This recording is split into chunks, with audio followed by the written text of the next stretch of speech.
মেঘ, চল না একটু বারান্দায় বসি, অনেক দিন তোমার সাথে চাঁদ দেখি না। সোফায় বসে টেবিলে পা তুলে ল্যাপটপে অফিসে একটা প্রেজেন্টেশন রেডি করছি। এই অসময়ে বৃষ্টিটা আমার সোহাকে আপতা শুনে মেজাজটা খারাপ হয়ে গেল। হালকা বিরক্তি সুরে বললাম, তোমারও সব সোহাগে আলাপের জন্য আমার সময় নেই, আমার অনেক কাজ পড়ে আছে, একটু একা থাকতে দেবে প্লিজ। কথাগুলো বলেই আবার ল্যাপটপে মাথা ঘুষলাম। এই প্রেজেন্টেশনটা রেডি হলে নতুন আর একটা হাতে পাবো। ল্যাপটপ থেকে মাথা তুলে দেখি রাত 12:25 বাজে। বৃষ্টির কথা ভাবতেই মনে পড়ল তখন মেয়েটার সাথে ওরকম ব্যবহার করাটা মোটেও ঠিক হয়নি। বিছানার কাছে গিয়ে দেখলাম কায়া ঘুমিয়ে আছে। কামিজটা সরে গিয়ে সাদা পেটটার কিছু অংশ দেখা যাচ্ছে। নিজেকে কন্ট্রোল করা খুব কঠিন হচ্ছে। টুপ করে বৃষ্টির পাশে গিয়ে শুয়ে পড়লাম। একটা হাত ওর জামাকলির পেটের উপর চালান করে দিয়ে ওর খোলা চুলে নাকটাকে ডুবিয়ে দিলাম। আস্তে আস্তে বৃষ্টির পেটের উপর স্লাইড করছি, যে মুহূর্তটাকে জড়িয়ে ধরবো। আমার মেয়েদের জমা পেটটা এখন তোমার ঘৃণার বস্তু, তাই না মেঘ? এরকম রোমান্টিক একটা মুহূর্তে বৃষ্টি এমন কিছু বলবে সেটা কোনোদিন আমার কাম্য ছিল না। আমি বৃষ্টিকে নিজের দিকে ফেরানোর চেষ্টা করছি, কিন্তু সে শক্ত হয়ে আছে। কয়েকবার চেষ্টা করার পর ওকে ছেড়ে দিলাম। তারপর একটা হ্যাঁচকা টান দিয়ে নিচের দিকে ফিরিয়ে নিলাম।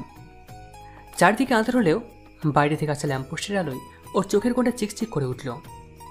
বৃষ্টি ভেবেছিল হয়তো আমার চোখে পড়বে না, তাই বার কয়েক চোখটাকে পিটপিটিয়ে পানিগুলোকে হারাল করে নিল।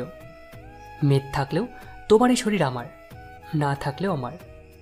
শুধু তোমার শরীর না, তোমার রুহ, তোমার ভালোবাসা, তোমার ভালো খারাপ সব কিছুই আমার। সব কিছুতেই শুধু আমার অধিকার। তুমি আমার ভালোবাসা বৃষ্টি, আমার স্ত্রী, আমার অর্ধাঙ্গিনী। তোমার সব কিছুই আমার ভালো লাগা। আর আমি সরি তখনকার বিহেভিয়ার জন্য। জানো তো মেঘ, অসুখ কখনো একদিনে বাঁধে না। বার কয়েক অনিয়ম করলে শরীর সহ্য ক্ষমতা হারিয়ে ফেলে, রোগ দানা বাঁধে। যাকে ঘুমিয়ে পড়ো, সকালে তোমার অফিস। আর কথা বলতে দেওয়া যাবে না, বড্ড অভিমান করে আছে মেয়েটা। ঠোঁট দিয়ে ওর ঠোঁট দুটো দখল করে নিলাম। বৃষ্টি এক হাত আমার চুলে আর এক হাত দিয়ে শার্ট খামচে ধরল। দু হাত দিয়ে ওর কোমর চাপটে ধরে নিজের সাথে মিশিয়ে নিলাম। অনেক দিন থেকে ভালোবাসা হয়নি বউটাকে। আজকে ভালোবাসা দিয়ে সব অভিযোগ মিটিয়ে দেব। আমার সময়ের উপরে যে তার অধিকার আছে, সে যেমন অর্ধাঙ্গিনী। ঘুম ঘুম চোখে বিছানা হাতাচ্ছি। বৃষ্টিকে না পেয়ে চোখ খুলে এপাশ ওপাশ তাকালাম। জানালার পর্দাগুলো বাতাসে উঠছে। খুট করে শব্দ শুনে চোখ গেল ওয়াশরুমের দরজার দিকে। বৃষ্টি মাত্র গোসল ছেড়ে বের হচ্ছে। হালকাতে তোয়ালা দিয়ে আঙুল গলিয়ে চুলের পানি মুছছে। হয়তো ভেবেছিল আমি ঘুমিয়ে আছি, তাই বিছানার সামনে দাঁড়িয়ে চুল ঝাড়তে লাগলো। আমার উপর চোখ পড়তেই শরীরকে ড্রেসিং টেবিলের সামনে গিয়ে দাঁড়ালো। আমি সন্তপর্ণে বিছানা থেকে নেমে আলমারি খুলে একটা শাড়ি বের করলাম। অনেক সুন্দর করে শাড়িগুলো গুছিয়ে রেখেছে, কিন্তু উপরে থ্রি পিসে ছড়াছড়ি। আমি আলমারিটা বন্ধ করে বৃষ্টির পিছনে গিয়ে দাঁড়ালাম। সে এখনো চুল মুছতে ব্যস্ত। পিছন থেকে দু হাতে ওর পেট জড়িয়ে ধরলাম। হঠাৎ করে জড়িয়ে ধরায় বৃষ্টি হালকা ভয় পেয়ে গেল। ডান হাতটা আস্তে ওর বুকে উঠিয়ে জামার গলাটা ধরে সজোরে একটা টান মারলাম। হঠাৎ হ্যাঁচকা টান পড়ায় জামার অনেকটাই ছিঁড়ে গেছে। বৃষ্টি আমাকে ধাক্কা দিয়ে সরিয়ে দিল। তোয়ালেটা বুকে জড়িয়ে চেঁচিয়ে উঠল, তুমি কি পাগল হয়ে গেছো? আমি শান্ত দৃষ্টিতে বৃষ্টি দিকে চেয়ে ব্লাউজ আর পেটিকোটটা গিয়ে দিয়ে বললাম, চেঞ্জ করে আসো। বৃষ্টি কোনো কথা বলল না। আমার হাত থেকে কাপড়গুলো নিয়ে ওয়াশরুমে চলে গেল। 5 মিনিট পর বৃষ্টি গায়ে তোয়ালে জড়িয়ে বেরিয়ে এলো। আমি বিছানা থেকে শাড়িটা তুলে বৃষ্টিকে পড়াতে শুরু করলাম। শাড়ির কুচে কুচতে গিয়ে ওর পেটে আলতো করে একটা চুমু দিলাম। বৃষ্টির চোখ বুজে চুপচাপ দাঁড়িয়ে আছে। আমি ওর কোমর জড়িয়ে আরও বেশ কয়েকটা চুমু খেয়ে আঁচলের দিকে এগোলাম। একটা কথা খুব ভালোভাবে মনে পড়ছে, বৃষ্টি শাড়ি পরতে পারে না। ও অনেকবার শাড়ি পরা শিখতে চেয়েছিল, কিন্তু আমি দিইনি। আমার ইচ্ছা ছিল আমি নিচে হাতেকে শাড়ি পরাবো। কুচি গুছিয়ে দেবার বাহানায় ওর মেয়েধীন পেটে ঠোঁটে ছোঁয়া দিতে পারবো। সেজন্য কখনো ওকে নিচে শাড়ি পরতে দিতাম না। বিয়ের পর 6 মাস যখনই ও শাড়ি পরতো, আমি তখন ওকে শাড়ি পরিয়ে দিতাম। কিন্তু হুট করে একদিন অফিস যাওয়ার সময় ও জেদ ধরে বসলো ওকে শাড়ি পরিয়ে দিতে হবে। এদিকে অফিসে সেদিন ইম্পর্টেন্ট মিটিং ছিল। একে তো দেরি, তার উপর বৃষ্টির অহেতুক পায় না। রাগে ওর মুখে শাড়ি ছুঁড়ে মেরে চলে যায়। তারপর থেকে আর ওকে একদিনও শাড়ি পরতে দেখেছি বলে মনে হয় না। পরবে বা কী করে, সে তো শাড়ি পরতে জানে না। আঁচলটা ঠিক করে আবার ওকে তুলে বসিয়ে দিলাম, চুলগুলো আছড়ে দিলাম যত্ন করে। বৃষ্টি আয়নাতে আমাকে দেখছে, ওর চোখ দুটো টলমল করছে। আমার হাতটা চেপে ধরে বলল, এত ভালোবেসো না প্লিজ, সহ্য হবে না। বলেই বৃষ্টি উঠে চলে গেল। আমি জানি বৃষ্টি কেন এমনটা বলছে। ও ভয় পাচ্ছে হয়তো আমি আবার ওকে অবহেলা করব, কিন্তু আর না। কাজের নেশায় এতটা বোধ হয়েছিলাম যে আমার অস্তিত্বকেই আমি ভুলে গেছি। ফ্রেশ হয়ে ডাইনিংয়ে চলে গেলাম। মা আগেই নাস্তা সেরে নিচের রুমে চলে গেছেন। বৃষ্টি আমার জন্য প্লেট সাজাচ্ছে। তুমি খাবে না? আগে তুমি খাও, আমি পরে খেয়ে নিব। না, এখনই খাবে। বসো, আমি খাই দিচ্ছি। হাত ধরে বৃষ্টিকে আমার পাশে চেয়ারটাতে বসিয়ে দিলাম। নিজের হাতে তুলে ওকে খাইয়ে দিচ্ছি। ও অপলকভাবে আমার দিকে তাকিয়ে আছে। খাওয়া শেষে বৃষ্টি প্লেটগুলো নিয়ে চলে গেল। আমি গাড়ি নিয়ে বেরিয়ে পড়লাম মার্কেটের উদ্দেশ্যে। শাড়ির দোকান থেকে শাড়ি কিনে বের হব, এমন সময় নজর গেল পাশের একটা জুয়েলারি দোকানের দিকে। বিয়ের পর থেকে আজ পর্যন্ত একটা সোনাও কিনে দেওয়া হয়নি বৃষ্টিকে। সারাদিন বাড়ির কাছে ব্যস্ত সে, অথচ এই আমি ওকে বলেছিলাম ওকে রাজরানীর মতো করে রাখবো, সামান্য ওকে কষ্ট পেতে দেবো না। কথাগুলো ভেবেই একটা তাচ্ছিলের হাসি পড়ে উঠল ঠোঁট জুড়ে। দরজা ঠেলে দোকানে ঢুকলাম। এই শেড ওই শেড দেখতে দেখতে চোখ গেল একটা লাল পেন্ডেন্টের উপরে। এগিয়ে গিয়ে সেলসম্যানকে বললাম ওটা দেখাতে। প্রাইসটা দেখে চক্ষু চড়ক গাছ, 1,00,000 টাকা। কারণ জিজ্ঞাসা করতেই সেলসম্যান বলে উঠলেন,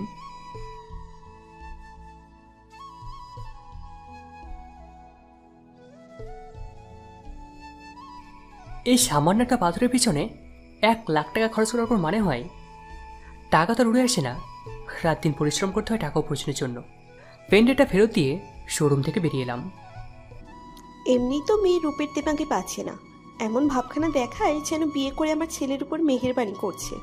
আর এখন তো লাখ টাকার চাকরি পেয়েছে, আল্লাহ জানে আর কত কি দেখতে হবে। এসব আবল তবল বকতে বকতে মা গিয়ে ঘরে ঢুকলেন। মা আর ছোটোবেলা গিয়েছিলেন বৃষ্টির বাড়িতে হলুদ নিয়ে।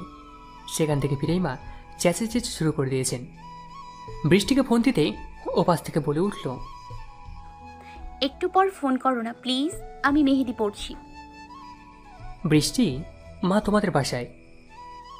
আন্টি আমাকে হলুদ লাগানোর পর বাসায় একটা লেটার আসে। তোমার মনে আছে আমি আমেরিকার একটা মাল্টি ন্যাশনাল কোম্পানিতে জবের অ্যাপ্লাই করেছিলাম?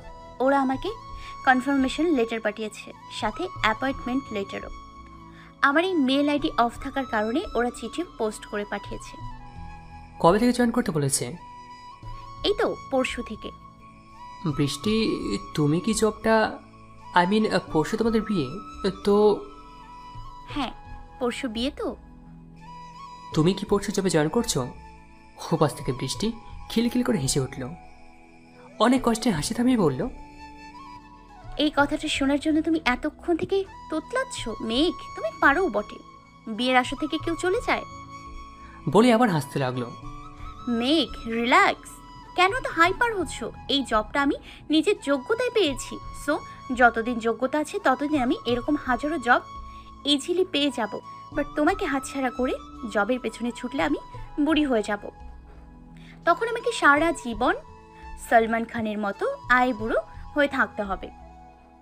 আমি কাঁপা কাঁপা কণ্ঠে আবার জিজ্ঞেস করলাম, বৃষ্টি, তুমি কি জব জয়েন? আরে বাবা, কতবার বলবো করবো না করবো না করবো না?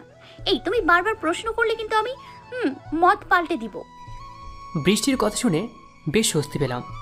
মনে হলো যেন বড় একটা পাথর নেমে গেল বুক থেকে।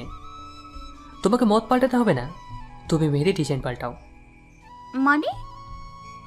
কুট করে ফোনটা কেটে দিলাম। দিনগুলোর কথা মনে পড়তেই ঠোঁটের কোণে হালকা হাসি ফুটে উঠল। সত্যি, সবাই মানুষকে অনেকটাই পাল্টে দেয়। যে মেয়েটা আমার জন্য লাখ টাকা চাকরি, একটা ওয়েল সেটেলড ক্যারিয়ার হাসি মুখে ছেড়ে দিয়ে এসেছিল, আজকে সেই মেয়েটার জন্য সামান্য একটা গিফট কিনতেও আমার ভ্রু কুঁচকে যাচ্ছে। অ্যাকাউন্ট ব্যালেন্স চেক করে দেখলাম 2.5 লাখ টাকা পড়ে আছে। মান্থ স্যালারি হয়তো এখনো তোলা হয়নি। গার্লফ্রেন্ড হলে হয়তো কেনার সময় দুবার ভাবতাম না, কিন্তু সে তো আমার অর্ধাঙ্গিনী। হাজারটা অবহেলা সত্ত্বেও সে আমাকে ছেটে যাবে না। ফিটে গিয়ে সেই পেনটা কিনে আনলাম। বাড়ি ফিরে দেখি বৃষ্টি মায়ের মাথায় তেল মালিশ করে দিচ্ছে, তারপর চুল আঁচড়ে সুন্দর করে বেনি করে দিল। দুজনে গল্প করছে আর খিলখিল করে হাসছে। আমার মনে হচ্ছে আমি বউ শাশুড়িকে নয়, তুই বান্ধবীকে দেখছি। ওরা আপন মনে গল্প করে যাচ্ছে, আশেপাশে কোনো খেয়ালই নেই তাদের। আমি হালকা গলা ছেড়ে ওদের পাশে গিয়ে বসলাম। কি ব্যাপার মা, মেয়ে ছেলের বউকে পেয়ে ছেলেকে ভুলে গেলে? মা কপট রাগ দেখিয়ে বললেন, খবরদার, বৃষ্টিকে ছেলের বউ বলবি না, ও আমার আর একটা মেয়ে। বলেই বৃষ্টির পথে হাত বুলিয়ে দিলেন। আমি মার হাতে একটা ব্যাগ ধরিয়ে দিলাম। এই মেঘ, এটা কি রে? খুলেই দেখো না মা। মা ব্যাগটা খুলে শাড়িটা বের করলেন। খুশিতে তার চোখ দুটো চকচক করে উঠল, কারণ বাবা প্রায় মাকে এই ধরনের শাড়ি কিনে দিতেন। মা তোমাকে কি চোখের পানি মোছার জন্য এই শাড়িটা কিনে দিয়েছে? তোমার ছেলে চোখের পানি মুছো। বৃষ্টির কথায় মা হালকা হেসে শাড়ি নিয়ে রুমে চলে গেলেন। আমি জানি মা এখন আমাদের ফ্যামিলির অ্যালবাম বের করে ছবি দেখাবেন। আমি বৃষ্টিকে লাঞ্চ রেডি করতে বলে ঘরে চলে এলাম। বৃষ্টি রুমে ঢুকতে পিছন থেকে ওর চোখ দুটো চেপে ধরলাম। গুটি গুটি পায়ে এগিয়ে নিয়ে ওকে বিছানায় বসিয়ে দিয়ে শাড়ি আর পেন্ডেন্টটা ওটাতে ধরিয়ে দিলাম। বৃষ্টি শাড়িটাতে একবার হাত বুলিয়ে বিছানাটা এক কোণায় রেখে উঠে চলে গেল। আমি গিয়ে ওর কাছে হাত রাখতেই আমার বুকে ঝাঁপিয়ে ছোট বাচ্চাদের মতো কাঁদতে লাগলো। আমিও দু হাতে ওকে বাহুবন্দি করে নিলাম। খুব জোরে আঁকড়ে ধরেছে আমাকে ও। ওকে থামানোর কোনো বস্তু তো আমার নেই। কাঁদুক না একটু, অভিমান আর কষ্টগুলো যদি চোখের পানি হয়ে ঝরে যাক, যাক না, তাতে ক্ষতি কি? মেঘ, আমার শাড়ি গহনা কিচ্ছু চাই না, আমার তোমাকে চাই, তোমার সময় চাই। এই শাড়ি গহনা দিয়ে ঘন্টা দুয়েকের জন্য হয়তো আমার ঠোঁটে হাসি ফুটবে, কিন্তু খরচ করা টাকাটা ফিরিয়ে আনার জন্য তুমি আবার আমাকে ভুলে কাজে ব্যস্ত হয়ে যাবে, যেটা আমাকে প্রতিটা মুহূর্তে কুড়ে কুড়ে খাবে। আমার চাই না এসব মেঘ। আমি দু হাতে বৃষ্টির গাল ধরে ওর কপালে আলতো করে একটা চুমু খেলাম। আমার সবটা সব সময় তোমার, আমার সব কিছুতে সবচেয়ে বেশি তোমার অধিকার। এখন কান্না বন্ধ করে শাড়িটা পরে এসো। গত সপ্তাহে নতুন শার্টটা কিনলাম, আর আজ তুমি কেটে দাগ বসিয়ে দিলে। এখন আবার খাটনি খাটতে হবে নতুন শার্ট কেনার জন্য।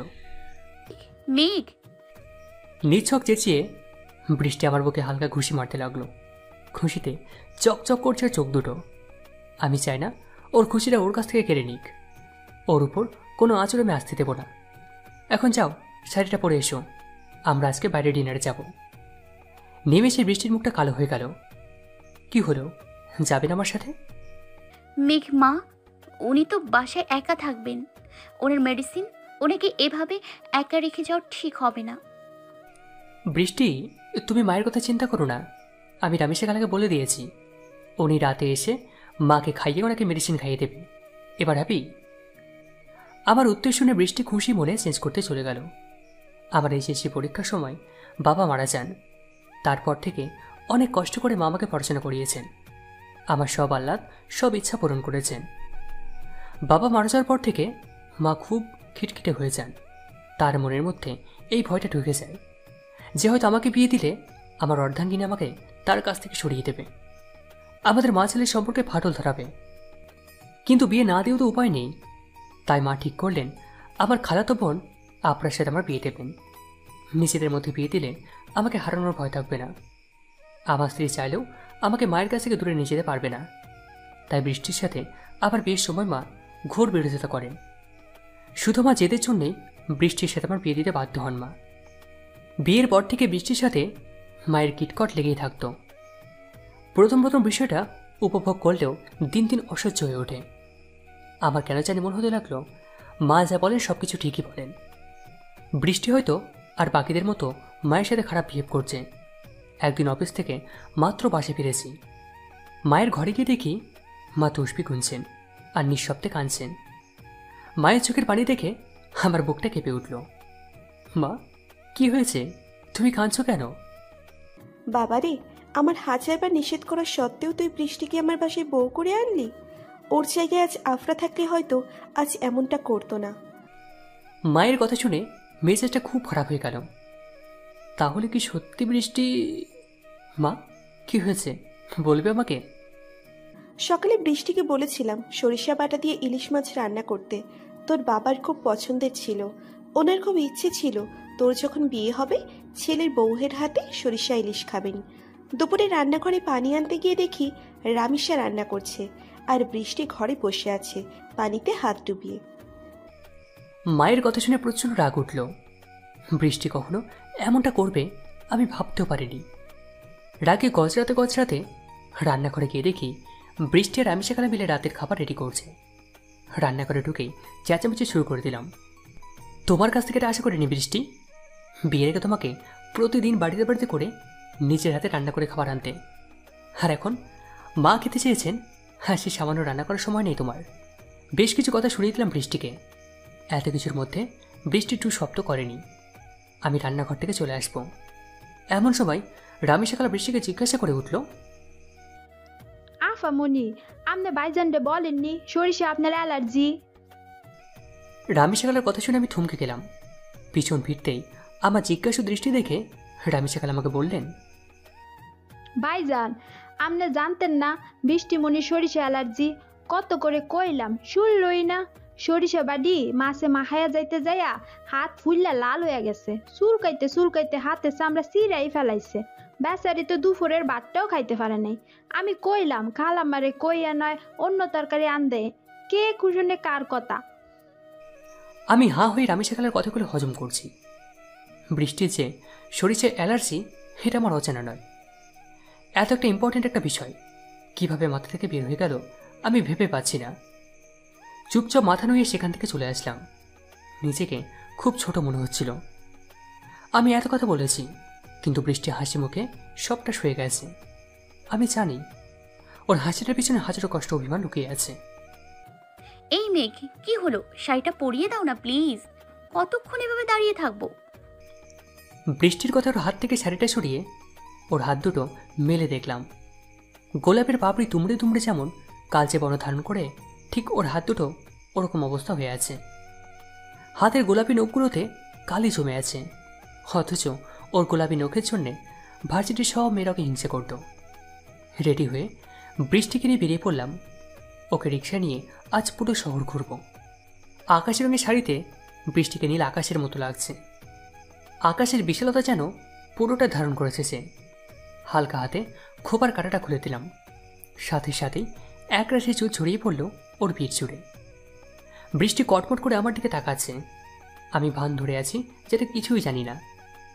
পুরোটা সন্ধ্যা বৃষ্টিকে নিয়ে ঘুরে ডিনার শেষ করে বাসায় ফিরলাম। বাসায় ফিরে বৃষ্টি দৌড় মারল মায়ের রুমের দিকে, হাতে দুটো হাওয়াই মিঠাই। মায়ের কাছে গিয়ে মাকে একটা হাওয়াই মিঠাই ধরিয়ে দিল। দুই মা মেয়ে গল্প করছে আর খিলখিল করে হাসছে। আমি ওদের বিরক্ত না করে রুমে চলে আসলাম। আমি জানি বৃষ্টি গল্প শেষে মাকে ঘুম পাড়িয়ে তারপর রুমে আসবে। বৃষ্টির সাথে মা কখনো খিটখিট ব্যবহার করেনি। মা শুধু এই ভয়ই থাকতেন বৃষ্টি তার কাছ থেকে তার ছেলেকে দূরে না সরিয়ে দেয়। কিন্তু মায়ের সব ভুল ধারণা দূর হয়ে যায় আপনার বিয়ের সময়। একমাত্র ভাগ্যের বিয়েতে মাকে 1 সপ্তাহ আগে যেতে হয়েছিল। বিয়ে বাড়িতে অনেক কাজ, খালা একা হাতে কত দিক সামলাবে। আমার অফিসের কাজের জন্য আমার যাওয়া হয়ে উঠল বিয়ের দিন। বিয়ে বাড়ির প্রতিটা কাজ বৃষ্টির সাজসন্ধে করছিল, যেন সে বাড়ির মেয়ে। আপনাকে সাজানোর দায়িত্ব ছিল মা আর বৃষ্টির উপর। দেরি হয়ে যায় ভেবে মা বৃষ্টিকে পাঠিয়ে দেন রেডি হতে। এদিকে আতশবাজি পড়ে আগুন লেগে যায় আপনার ঘরে। মা কোনো মতে আপনাকে ঘর থেকে বের করতে সক্ষম হলেও নিচে আটকা পড়েছেন আগুনের উত্তাপে। বৃষ্টি যতক্ষণ রেডি হয়ে এসেছে পুরো ঘরে আগুন ছড়িয়ে পড়েছে। দাউ দাউ করে জ্বলছে সবকিছু।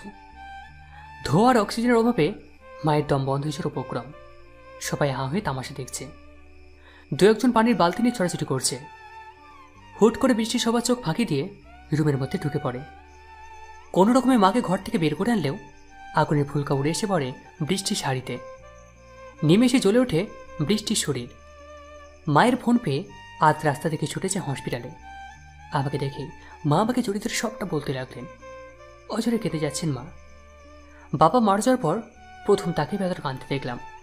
আমি সবটা শুনে মুহূর্তে যেন পাথর হয়ে যায়। প্রচণ্ড অসহায় লাগছিল নিজেকে।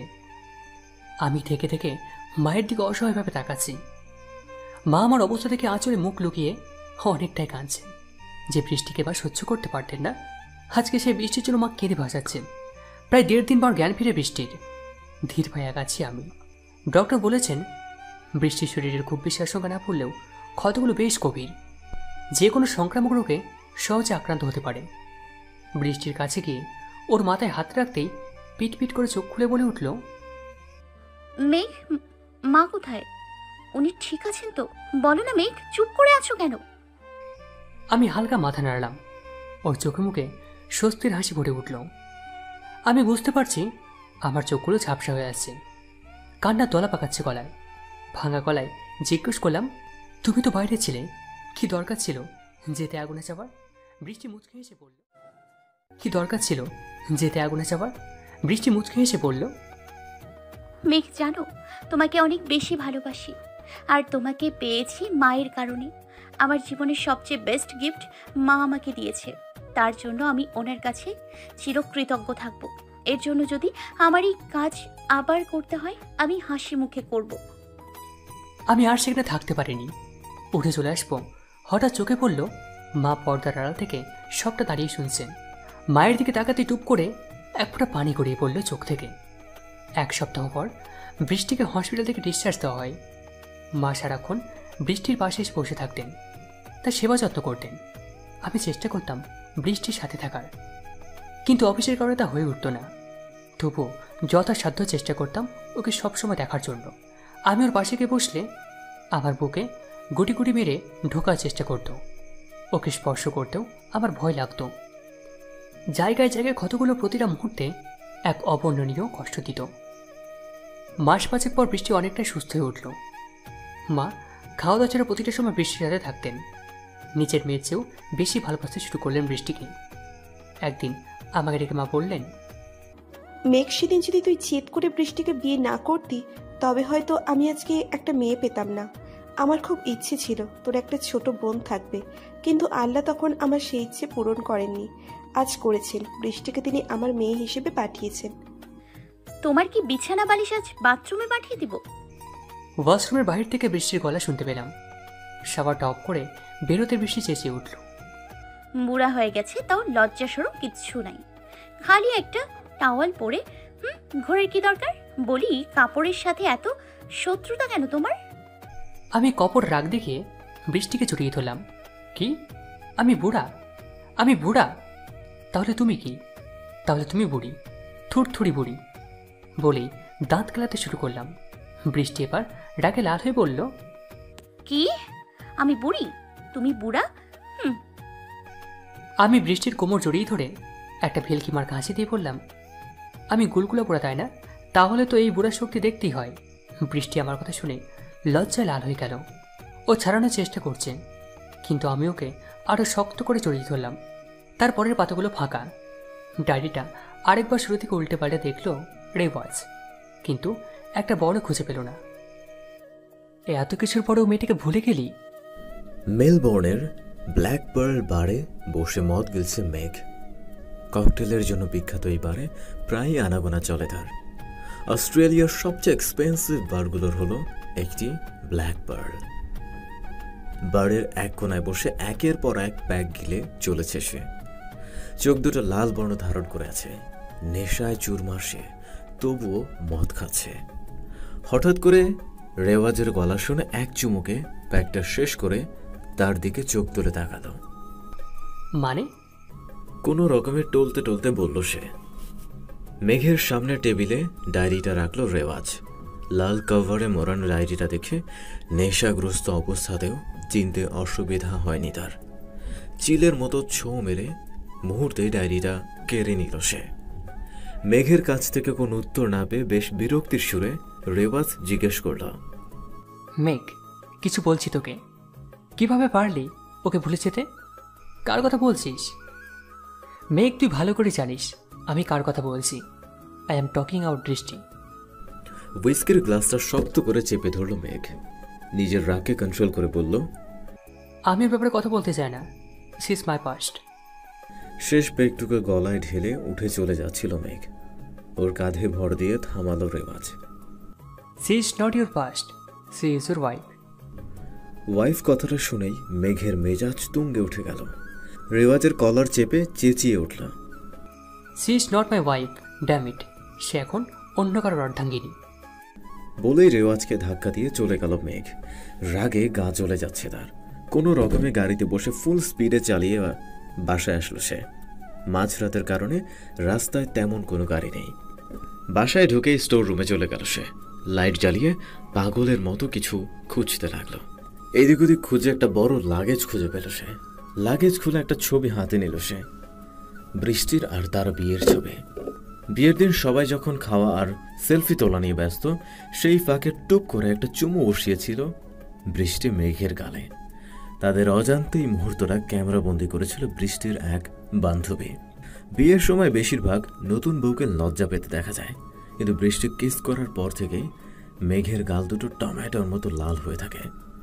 সেই নিয়ে বৃষ্টির ফ্রেন্ডরা বেশ খানিকক্ষণ হাসাহাসি করেছিল। স্মৃতিগুলো মনে করেই অজান্তে হেসে ওঠে মেঘ। ছবিটা বুকে জড়িয়ে অঝরে কেঁদে যাচ্ছে সে। কেন ছেড়ে চলে গেলে বৃষ্টি? কি কমতে ছিল আমার ভালোবাসায়? কেন মনটা করলে তুমি? টাকার স্ট্যাটাস কি এত বড় হয়ে গেল তোমার কাছে? আমার ভালোবাসা তোমার চোখে পড়লো না কেন বৃষ্টি, কেন? রাগে জোরে ছবিটা আছাড় মারল মাটিতে মেঘ। সাথে সাথে ফ্রেমে থাকা কাঁচ ভেঙে টুকরো হয়ে গেল। এগুলো শুধু কাঁচের টুকরো না বৃষ্টি, এগুলো আমাদের সম্পর্ক। এই কাঁচের টুকরোগুলো যেমন জোড়া লাগানো যাবে না, আমাদের সম্পর্কটাও কোনো দিন জোড়া লাগানো যাবে না। I hate you Brishti, I hate you. রাগে গজগজ করতে করতে বেরিয়ে আসলো মেঘ। দু একটা কাঁচের টুকরো পায়ে ঢুকে রক্ত ঝরছে টপ টপ করে। টলতে টলতে কোনো রকমে বেডরুমে এসে পৌঁছালো মেঘ। নেশা মাথায় চড়ে গেছে তার। এতক্ষণ অনেক কষ্টে নিজেকে ধরে রেখেছে সে। বুকের মধ্যে তীব্র ব্যথা হচ্ছে তার। বিছানায় মুখ থুবড়ে ঢলে পড়ল সে। ব্যথাগুলো চোখের পানির সাথে মিলিয়ে ধুয়ে যাচ্ছে। ঠোঁট শুধু একটা শব্দ উচ্চারণ করছে, বৃষ্টি। রাত পেরিয়ে ভোরের আলো চারিদিকে ফুটে উঠছে। পাখিরা উড়ে চলছে নিজ ঠিকানায়। সোনালি আভা চোখে পড়তে চোখ কুঁচকে নিল মেঘ। কাল রাতে বেশ করে মদ গিলেছে সে। মাথা ভার হয়ে আছে তার। উঠতে গিয়ে পায়ের ব্যথায় কেঁকিয়ে উঠল। মাথায় হাত দিয়ে উঠে বসতেই পাশে জ্যাকসন আঙ্কেল লেবু পানি হাতে দাঁড়িয়ে আছেন। জ্যাকসন আঙ্কেলকে দেখে মেঘ বলে উঠল, মাথাটা খুব ধরেছে আঙ্কেল, কালকে রাতে হয়তো একটু বেশি হয়ে গেছিল। আর হবে না মেঘ বাবা, গত 5 বছর থেকে এই এক কথাই শুনে আসছি। কাল রাতে তো পাটা কেউ ছাড়েননি। কি অবস্থা করেছেন নিজের? মেঘ হালকা হেসে উঠে গিয়ে লেবু পানিটা খেয়ে নিল। এখন অনেকটা ভালো লাগছে তার। মেঘ বাবা, রাওয়াজ বাবা এসেছেন, নিচে বসে আছে। চাচা আপনি চান? আমি ফ্রেশ হয়ে আসছি। ফ্রেশ হয়ে কফির মগ হাতে নিয়ে নিচে নামলো মেঘ।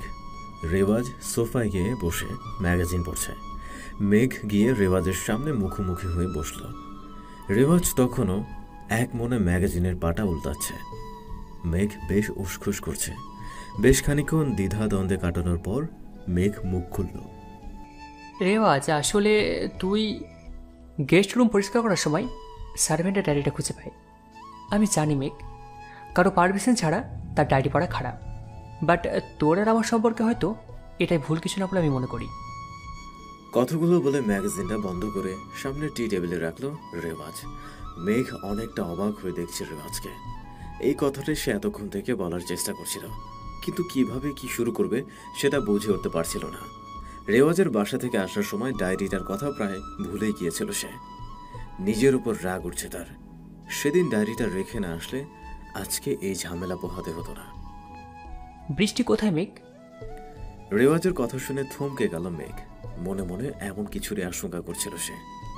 বৃষ্টির ব্যাপারে কোনো কথাই সে তুলতে অনিচ্ছুক। চাচ্ছে না সে তার অতীতকে মনে করতে। প্রসঙ্গ পাল্টানোর জন্য বলে উঠল, তুই বস, আমি জ্যাক আঙ্কেলকে বলছি ব্রেকফাস্ট রেডি করার জন্য।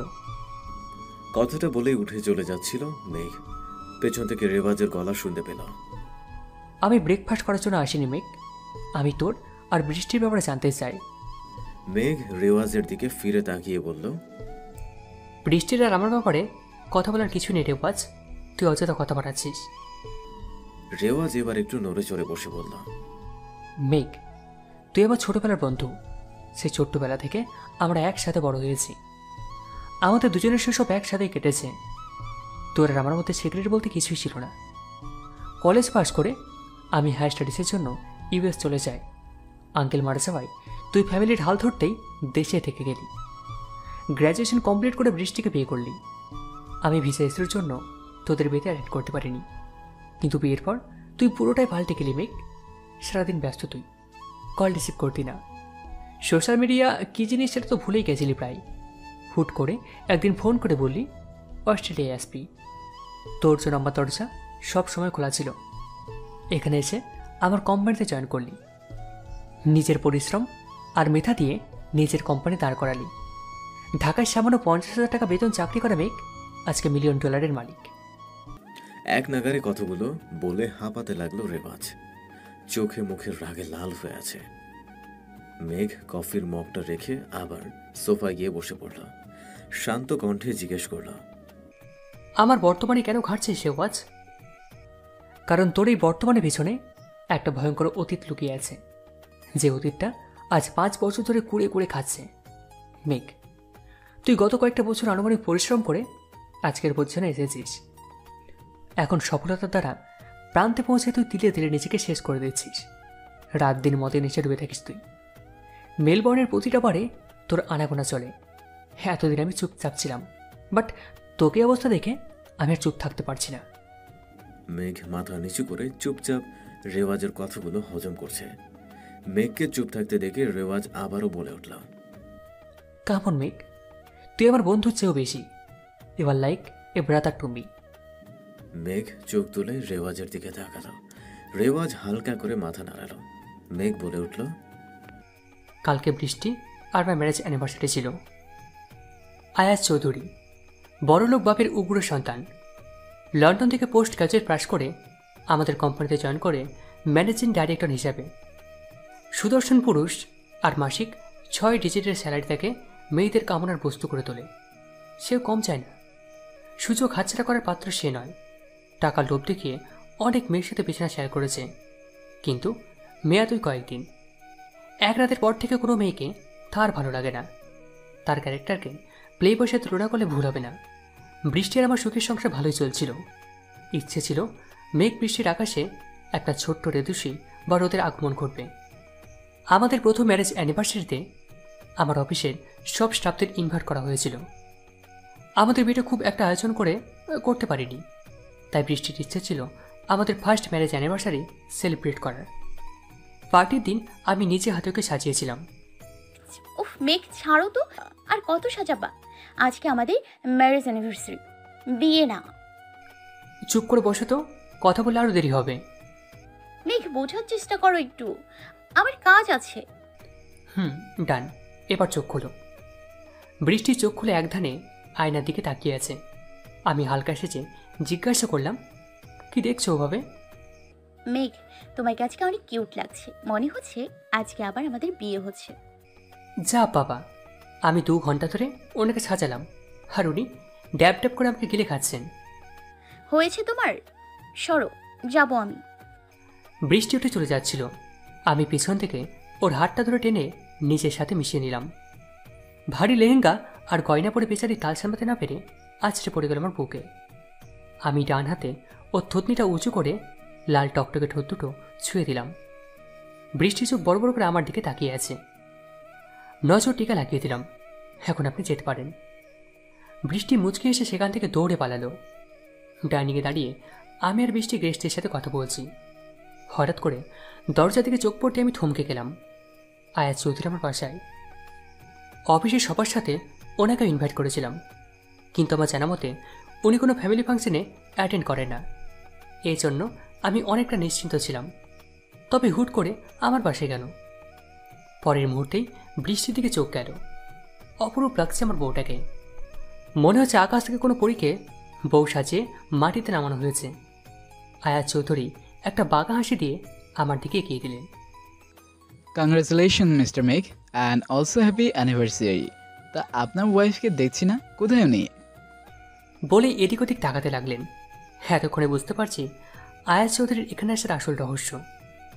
মিস্টার মেঘ, কল ইউর ওয়াইফ প্লিজ। অনিচ্ছা সত্ত্বেও বৃষ্টিকে ডাকতে হলো। আমার ডাক শুনে বৃষ্টি হাসি মুখে এগিয়ে গেল। আয়াজ চৌধুরী হাঁ হয়ে বৃষ্টিকে দেখছে, মনে হচ্ছে যেন চোখ দিয়ে গিলে খাবে। আমার ইচ্ছা করছিল ওর নাক বরাবর একটা ঘুষি মেরে নাকটাকে ফাটিয়ে দিতে।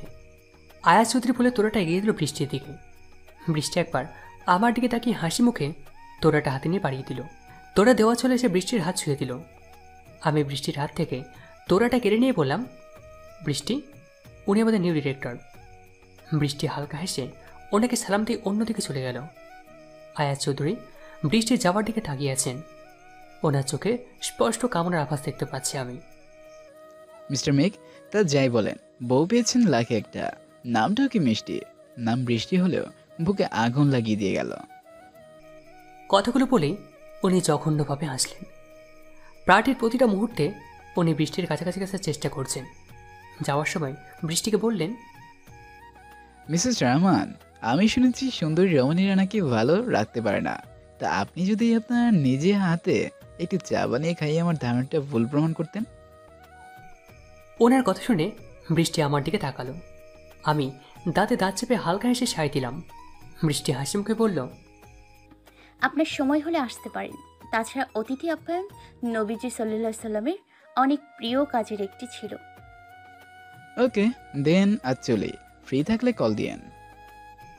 আয়াজ চৌধুরী চলে যেতেই আমি হাত ধরে টানতে টানতে বৃষ্টিকে তুমি নিয়ে আসলাম। রাগে গা চলছে আমার। কি দরকার ছিল ওনাকে ইনভাইট করার? মেঘ, উনি তোমার বস। সো হোয়াট, উনি বাসায় বস, অফিসে না। তাই বলে তুমি মেহমানদের মুখের উপর না করবে? I don't care about all this, I just care about you. Brishti, তুমি জানো না ওই লোকটা কতটা। আমাকে আর কথা বলার সুযোগ দেয়নি বৃষ্টি। তার আগেই আমার ঠোঁট ও ঠোঁটের মধ্যে ডুবিয়ে দেয়। আমাকে আর কথা বলার সুযোগ দেয়নি বৃষ্টি। তার আগেই আমার ঠোঁট ও ঠোঁটের মধ্যে ডুবিয়ে দেয়। বৃষ্টির ঠোঁটগুলো সফটলি আমার ঠোঁটকে আঁকড়ে ধরল। আমি ওকে যত ছাড়ানোর চেষ্টা করছি, বৃষ্টির ঠোঁটগুলো তত আমাকে জাপটে ধরছে। এটা বৃষ্টির স্পেশাল টেকনিক। যখনই আমার রাগ ওঠে, ও ভূতসুত বাদ দিয়ে আমার ঠোঁটের উপর ঝাঁপিয়ে পড়ে। হ্যাঁ, তো মিষ্টি খেয়ে কী করে রেগে থাকাছে বল? কথাটা বলেই হালকা হেসে ফিরে তাকালাম। রেওয়া শব্দ করে হেসে উঠল। How romantic man! আল্লাহ জানে তুই এত রোম্যান্টিক একটা বউকে ফেলে এতদিন থেকে কিভাবে এই শহরে পড়ে আছিস। ম্যান, সে তোর অর্ধাঙ্গিনী। I mean she is tamely and ideal wife. তাচ্ছিল্যের সাথে হাসল মেঘ। হ্যাঁ, সে অর্ধাঙ্গিনী, তবে আমার না। তোদের কি ডিভোর্স? না রে, সেই সুযোগটাও ও আমাকে দেয়নি। সুযোগ দিলে। কথার মাঝখানে রেওয়াজের ফোনটা বেজে ওঠে। স্ক্রিনে কায়ার হাসি মাখা মুখটা ভাসছে। সেটা দেখে রেওয়াজের ঠোঁটেও একজোড়া চওড়া হাসি মুখ ফুটে উঠল। মেঘ কফির মগটা মাত্র চুমুক দিয়ে বলল, আই গেস ভাবি। রেওয়াজ মাথা নেড়ে উঠে চলে গেল ফোনটা রিসিভ করতে। মেঘ কফির মগটার উপরে আঙুল ঘোরাচ্ছে আর ভাবছে, একসময় বৃষ্টির ফোন এলে সেও এভাবে ব্লাশ করত। তার চোখ মুখও খুশিতে ভরে উঠত। কিন্তু দিনগুলো এখন কল্পনা মাত্র। রেওয়াজ কথা শেষ করে বলল, সরি বো, নিড টু গো। রাতে দেখা হচ্ছে। See her letter in the back study. Rewaz চলে যেতেই মেঘ নিজের রুমে এসে কভার থেকে একটা অ্যালবাম বের করে বসল। অ্যালবামটা খুলতে বৃষ্টির হাসি মাখা একটা বিয়ের ছবি সামনে এলো। অ্যানিভার্সারির কয়েকদিন পরে এক শুক্রবারে বৃষ্টি রান্নাঘরে রান্না করছে, আর মেঘ সুযোগ বুঝে তাকে পেছন থেকে জড়িয়ে ধরে চুমু খাচ্ছে। কখনো পেটে স্লাইড করছে, কখনো বা কপালের উপর নেমে আসা অবাধ্য চুলগুলোকে ফোঁ দিয়ে উড়িয়ে দিচ্ছে। বৃষ্টির চেহারায় রাগী ভাব ধরে রাখলেও মুখে কিছুই বলছে না। সেও স্বামীর দুষ্টুমিগুলো উপভোগ করছে। এমন মিষ্টি কিছু দুষ্টুমি প্রতিটা মেয়ে তার স্বামীর কাছে আশা করে থাকে। মেঘ পেছন থেকে বৃষ্টিকে কাতুকুতু দেবে অমন সময় কলিং বেল বেজে উঠল। মুহূর্তে মেঘের চেহারাটা বাংলার 5-এর মতো হয়ে গেল। মেঘ মনে মনে যে বেল বাজিয়েছে তার 14 গোষ্ঠী উদ্ধার করতে লাগলো। দরজাটা খুলতে মেঘ যেন 1000 ভোল্টের একটা ঝটকা খেল। আয়াজ চৌধুরী তার বাসার সামনে দাঁড়িয়ে, তার ঠোঁটে একটা জঘন্য নোংরা হাসি ঝুলছে। কিচেন থেকে বৃষ্টি হাত মুছতে মুছতে বেরিয়ে এলো। কে এসছে মেঘ? বৃষ্টির গলার আওয়াজ শুনে আয়াজ চৌধুরী তার দিকে নজর দিলেন। শাড়ির একটা কোণা কোমরে গোছা, সাদা মসৃণ পেট দৃশ্যমান। বৃষ্টির কোমরের ভাঁজে চোখ আটকে আছে আয়াজ চৌধুরীর। বৃষ্টি বুঝতে পেরে আঁচলটা খুলে মাথায় উড়িয়ে নিল, তারপর হাসি মুখে এগিয়ে এলো। বৃষ্টিকে দেখে আয়াজ চৌধুরী বলে উঠল, এদিক দিয়ে যাচ্ছিলাম তো, তাই ভাবছিলাম বৃষ্টির হাতে এক কাপ চা খেয়ে যাই, ইফ ইউ ডোন্ট মাইন্ড। মেঘ কিছু বলার আগেই এরা হাসি মুখে বলল, ভালোবাসার এরকম আরও অনেক গল্প পেতে এক্ষুনি সাবস্ক্রাইব করুন আমাদের খোকনস ফিল্ম চ্যানেলটিকে এবং পাশে থাকা বেল আইকনটি প্রেস করে দিন। ধন্যবাদ। Stay with us. আরে আসেন না, বাইরে কেন, ভেতরে আসেন। মেঘ যতটা না অবাক হয়েছে তার চেয়ে বেশি রাগ করেছে বৃষ্টির উপরে। কি দরকার খাল কেটে কুমির আনার? আয়াজ চৌধুরী কথার ছলে লাঞ্চ যাওয়ার পর্যন্ত দেরি করলেন। ভদ্রতার খাতিরে বৃষ্টিও তাকে লাঞ্চ করে যাওয়ার জন্য জোরাজোরি করতে লাগলো। আয়াজ চৌধুরী যেন এটারই অপেক্ষা ছিলেন। এক বাক্যে তিনি রাজি হয়ে গেলেন। মেঘ সবটা দেখছে আর রাগে ফুঁসছে, না পারছে সইতে, না পারছে কিছু বলতে। লাঞ্চ শেষে আয়াজ চৌধুরী তৃপ্তির ঢেকুর ছেড়ে বললেন, ধন্যবাদ আমার ধারণাটিকে ভুল প্রমাণ করার জন্য। মেঘ সাহেব, আপনি সত্যি অনেক লাকি বৃষ্টির মতো ওয়াইফ পেয়ে। She is such an ideal wife. মেঘ অনিচ্ছা সত্ত্বেও হাসল। আয়াজ চৌধুরী চলে যেতেই বৃষ্টি বলে উঠল, মেঘ আমি জানি উনি বাসায় না অফিসে তোমার বস, কিন্তু বাসায় আসা কোনো মেহমানকে আমি অসম্মান করতে পারবো না। বৃষ্টি তুমি জানো না উনি অনেক বড় playboy. So what Megh? What do mean by so what Brishti? He is damn playboy and you are saying so what. তুমি কি সামান্য আন্দাজ করতে পারছো না উনি কেন বারবার আমাদের সামনে কাছে চেষ্টা করছেন? বৃষ্টির দু হাত ধরে চেঁচিয়ে উঠল মেঘ। মেঘ ছাড়ো, আমাকে লাগছে। লাগুক, এর চেয়ে কয়েকগুণ বেশি কষ্ট আমাকে লেগেছে। তুমি আর রায়চৌধুরীর সাথে কথা বলবে না, এটা আমার ফাইনাল কথা। না হলে তোমার আর আমার রাস্তা আলাদা। কথাগুলো বলে বৃষ্টিকে ধাক্কা দিয়ে চলে গেল মেঘ। বৃষ্টি চেয়ে আছে মেঘের যাওয়ার পানে, ঠোঁটে তাচ্ছিল্যের হাসি। আজ তাদের সম্পর্কে ভালোবাসার বদলে হিংসা আর সন্দেহ বেশি বিরাজ করছে। তাদের সম্পর্কে বুনিয়াদ হয়ে দাঁড়িয়েছে তৃতীয় এক ব্যক্তির সাথে সম্পর্ক। টুপ করে এক ফোঁটা জল গড়িয়ে পড়ল তার চোখ বেয়ে। প্রতিটা সম্পর্কের বাঁধন থাকে সম্পর্কের সাথে যুক্ত মানুষগুলোর হাতে। ঘড়ির সুতোয় বেশি ঢিল দিলে ঘড়ি কেটে যায়, আর বেশি টান দিলে হাত কেটে যায়। সম্পর্কগুলোও ঠিক তেমনই। সন্দেহ সম্পর্কের ভিত নড়েবড়ে করে দেয়, আর অতিরিক্ত ভালোবাসা দূরে সরিয়ে দেয়। মেঘ বর্তমানে সম্পর্কের এই গোলক ধাঁধায় আটকে আছে। একদিকে আয়াজ চৌধুরীর লক্ষণ তার কাছে ভালো লাগছে না, অন্যদিকে বৃষ্টিকে নিয়ে তার চিন্তার কোনো শেষ নেই। তার চেয়েও বেশি তাকে কুরে কুরে খাচ্ছে বৃষ্টির প্রতি তার ব্যবহার। কিভাবে পারল সে বৃষ্টির সাথে এতটা জঘন্য ব্যবহার করতে? নিজের ওপর প্রচণ্ড রাগ হচ্ছে তার। বাসার সামনে এসে 1 ঘন্টা থেকে ঘুরঘুর করছে সে। বৃষ্টিকে কিভাবে ফেস করবে সে? মাকেই বা কি বলবে? হঠাৎ মনে হলো তার কাছে বাসার ডুপ্লিকেট চাবি আছে। চুপ করে চোরের মতো নিজের বাড়িতে ঢুকছে। মনে মনে ভাবছে, কি দিন আলো রে মেঘা, নিজের বাড়িতে নিজেকে চোর লাগে। এপাশ ওপাশ উকি দিয়ে রুমের দিকে আগাচ্ছে সে। ডিনার রেডি আছে, হাত মুখ ধুয়ে আসো।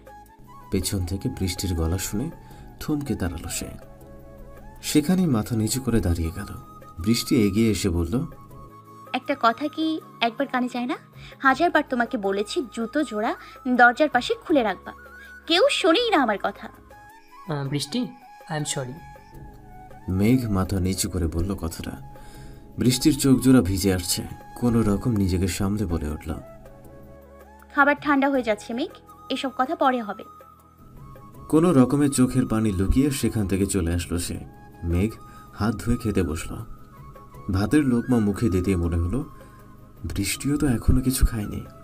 মেঘকে ছাড়া কখনোই সে খায় না। রিলেশনে থাকাকালীন সময়েও বৃষ্টি এই নিয়ে মেঘকে খুব প্যারা দিত। ক্লাস, প্রজেক্ট আর গ্রুপ স্টাডির কারণে কখনো কখনো মেঘের লাঞ্চ বা ডিনার মিস যেত। বৃষ্টিও সুন্দরভাবে সে সময়টা উপোস করেই কাটিয়ে দিত। মাঝে মাঝে মেঘ খুব বিরক্ত হতো এই ব্যবহারে, কিন্তু অবসরে ঠোঁটের কোণে হালকা একটা হাসি ফুটে উঠত। এটা ভেবেই যে কেউ তার কেয়ার করে, খুব করে তার কথা চিন্তা করে। মাথা তুলে দেখল বৃষ্টি তার পাশের চেয়ারে গালে হাত দিয়ে বসে আছে। মুখ থেকে ভাতের লোকমাটা নামিয়ে ফেলল মেঘ। কি হলো, থামলে কেন? রান্না ভালো হয়নি? অন্য কিছু করে আনবো কি? মেঘ কিছু না বলে ভাতের লোকমাটা বৃষ্টির সামনে ধরল। বৃষ্টি আর নিজেকে ধরে রাখতে পারল না। চোখ দিয়ে নোনা স্রোত বয়ে যেতে লাগলো। সব অভিমান, সব রাগ ঝরে যাচ্ছে এই স্রোত বেয়ে। অফিসের ডেস্কে বসে আছে মেঘ। মাথায় একটাই চিন্তা, কিভাবে আয়াজ চৌধুরী নামক কাঁটাটা তাদের জীবন থেকে সরাবে। পিয়ন এসে বলে গেল আয়াজ চৌধুরী নাকি মেঘকে তার রুমে ডাকছেন। স্যার, আমাকে ডেকেছেন? মেঘকে দেখেই আয়াজ চৌধুরী ঠোঁটে সেই নোংরা হাসি ঝুলিয়ে বলে উঠল, মেঘ বাবা খাবেন না? জ্যাক আঙ্কেলের ডাকে স্মৃতির পাতা থেকে বেরিয়ে আসলো মেঘ। অ্যালবামটা বিছানার পাশে ড্রয়ারে রেখে ফ্রেশ হতে চলে গেল। হালকা লাঞ্চ শেষে গাড়ি নিয়ে বেরিয়ে পড়ল দ্য ব্যাক্সটার ইনের উদ্দেশ্যে। Hi darling, you are so hot. I just want to kiss your heart. Come with me. It will be a great fun. হুইস্কির গ্লাসটা খালি করে চোখ তুলে তাকালো মেঘ। রেওয়াজ এক কোণে সোফায় বসে সফট ড্রিঙ্ক খাচ্ছে আর ভিডিও কলে কায়ের সাথে প্রেম করছে। দ্য ব্যাক্সটার ইন সিডনির এক দুর্গম এলাকায় এর অবস্থান, কিন্তু পথের দূরত্ব আর দুর্গমতা অস্ট্রেলিয়াবাসীকে বিরত রাখতে পারে না। ককটেল আর হুইস্কির জন্য খ্যাত এইবারে প্রতিদিন আগমন ঘটে নানা রকমের সুন্দরী আর তরুণ তরুণীর। কেউ বা আসে কষ্ট ভুলতে, কেউ বা রাত রঙিন করতে। মেঘকে একের পর এক শর্ট খেতে দেখে এগিয়ে আসে এক সুন্দরী তরুণী। মিনি জিন্স প্যান্ট আর স্লিভলেস শর্ট টি শার্ট, সাদা কার্ল করা চুল আর ব্রাউন আইস যে কোনো ছেলেকেই পাগল করতে যথেষ্ট। বারের সবাই তার দিকে চেয়ে আছে, কিন্তু মেঘ এক মনে ড্রিঙ্ক করে যাচ্ছে। ব্যাপারটা হজম হয়নি তার। মেয়েটা প্রথমে মেঘকে ড্রিঙ্ক অফার করে, কিন্তু মেঘ নেশাতে এতটাই বুঁদ হয়ে আছে যে তার আশেপাশে কি হচ্ছে সেটা দেখার অবকাশ তার নেই। মেঘকে ড্রিঙ্ক করতে দেখে এগিয়ে এলো মেয়েটা। অনেকটা আবেদনময়ী ভঙ্গিতে বলে উঠল কথাগুলো। মেঘ কথাগুলো শুনে হালকা হাসল। আরেক প্যাক শেষ করে হাসি মুখে বলল, I am not interested. You can find someone else. বলেই আবার প্যাক নিতে ব্যস্ত হয়ে গেল। সেই সুন্দরী তরুণী হয়তো নায়ের আশা করেনি, কেউ তাকে মুখের উপর না বলবে এটা হয়তো সে আশা করেনি কখনো। দাঁতে দাঁত খিচে বলে উঠল, You are trying a no to me? Who the hell are you? Just wait and watch. I'll get you better on than you. Just wait. বলেই মেয়েটা গজরাতে গজরাতে চলে গেল। মেঘ আর কোনো পাশে না তাকিয়ে ড্রিঙ্কে মনোনিবেশ করল। হঠাৎ এক ফাঁকে চোখ গেল ডান্স ফ্লোরের দিকে। সেখানে সেই সুন্দরী তরুণী আরেকজন ছেলের সাথে ডান্স করছে। মেঘের চোখে চোখ পড়তেই বেশ ক্লোজভাবে আবেদনময়ী ভঙ্গিতে নাচতে লাগলো সে।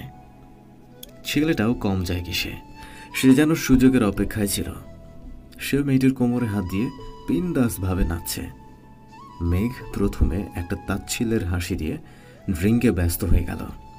গ্লাসে ড্রিঙ্ক ঢালতে গিয়ে হঠাৎ করে তার চেহারা শক্ত হয়ে গেল। প্রচণ্ড রাগ হচ্ছে তার। শ্যাম্পেইনের বোতলটা সজোরে টেবিলে রেখে উঠে চলে গেল ডান্স ফ্লোরের দিকে। সেখানে গিয়ে সেই সুন্দরী তরুণীর গালে কষিয়ে এক চর মারল। মেয়েটি কিছু বুঝে ওঠার আগেই তার গালে আরেকটা চরের অস্তিত্ব টের পেল। বারের সবাই থ বনে গেছে। ডিজে মিউজিক থামিয়ে ঘটনা উদ্ধারের চেষ্টা করছে। মেঘের থাপ্পড় খেয়ে সেই তরুণী তাল সামলাতে না পেরে আছড়ে পড়ে ডান্স ফ্লোরে। মেঘকে প্রচণ্ড রাগান্বিত দেখাচ্ছে, চোখ মুখ রাগে লাল হয়ে আছে। আচমকা গর্জে উঠল সে, এক পড়ছে হয় না তো, তাই না? 1000টা লাগবে? একজনে তো চাহিদা মেটে না। আরে তোরা সব মেয়েরা এরকম, মুখে যতই বল, টাকার গন্ধ পেলেই কুত্তার মতো ছুটে যাস। তোর সাহস হয় কীভাবে আমাকে ছেড়ে ওর কাছে যাওয়ার? You bloody bitch, I would leave you Brishti, I hate you. কথাগুলো বলেই আবার মেয়েটিকে মারতে উদ্বুদ্ধ হলো মেঘ। রেওয়াজ হঠাৎ চেঁচামেচি শুনে ভিড় ঠেলে দেখে মেঘ উল্টাপাল্টা বকছে। মেঘ এগিয়ে যেতে লাগলে রেওয়াজ তাকে নিয়ে থামানোর চেষ্টা করল। বাড়ির সিকিউরিটিরাও মেঘকে থামানোর চেষ্টা করছে, কিন্তু মেঘ প্রচণ্ড রেগে আছে। তাকে সামাল দেওয়া খুব কষ্ট হচ্ছে। রেওয়াজ অনেক কষ্টে মেঘকে গাড়িতে বসিয়ে বারের সিকিউরিটি ফর্মালিটি পূরণ করে মেঘকে নিয়ে চলে এলো। পুরো রাস্তা মেঘ একটা কথাই বলছে, বৃষ্টি, তুমি কেন ছেড়ে চলে গেলে আমাকে? কি দোষ ছিল আমার? বৃষ্টি, আই হেট ইউ। ঘড়িতে বেলা 12টা বাজে। মেঘের চোখের পাতার উপরের রগগুলো ফুলে আছে, হাতে পায়ে কালশিটে দাগ পড়েছে। অনেক কষ্ট হচ্ছে তার। ভোরের আলো খুব করে চোখে লাগছে। চোখ খুলতে সমস্যা হচ্ছে তার, মানে ধীরে ধীরে সে অন্ধকারের দিকে আগাচ্ছে। মাথাটা চেপে ধরে উঠে বসল সে। চোখ খুলে সামনে তাকাতে হক চকিয়ে গেল মেঘ। তার সামনে রেওয়াজ বসে আছে। এখন সে কি করবে? কিভাবে ফেস করবে সে রেওয়াজকে? দুনিয়া সবার কাছে কথা লুকাতে পারলেও সে তো রেওয়াজকে কিছুই গোপন করতে পারবে না। মেঘ উঠে ওয়াশরুমের দিকে যেতে লাগলেই রেওয়াজ পেছন থেকে ডেকে উঠল, ব্যাকস্টাডিন থেকে তোকে ব্যান করা হয়েছে, তোর মেম্বারশিপ বাতিল করা হয়েছে। এমনকি আগামী 6 মাস বাড়ির আশেপাশে তোকে দেখলে ওরা স্ট্রিক অ্যাকশন নেবে। মেঘ একটা তাচ্ছিল্যের হাসি দিয়ে ওয়াশরুমের দিকে আগাল। মেঘ, তোর সাথে আমার কিছু কথা আছে। তুমি বসো, আমি ফ্রেশ হয়ে আসছি। বাট ফোনের রিংটোনে থেমে যায় রেওয়াজ। স্ক্রিনে হার্টের ইমোজি ভাসছে। মেঘ আস্তে করে এনজয় বলে ওয়াশরুমে চলে গেল। মেঘ, রহস্য দিয়ে কখনো রহস্য সমাধান করা যায় না। রহস্য সমাধানের জন্য জট খুলতে হয়। তুই তো নতুন করে জট লাগাচ্ছিস। প্লিজ ভাই, আমাকে বল তোর সমস্যাটা কি? এভাবে আমি তোকে অন্ধকারে ঠেলে দিতে পারি না, নিজের জন্য না, আমার জন্য অন্তত। জট খুলতে চাস না তুই? জট থাকলে তবে না খুলবি। সবটাই যখন পানির মতো পরিষ্কার, সেখানে তুই ঘোলাটে কিছু কীভাবে সরাবি? মানে সেদিন আয়াত চৌধুরী আমাকে তার কেবিনে রাখলেন। আমি রুমে ঢুকতেই তিনি বলে উঠলেন,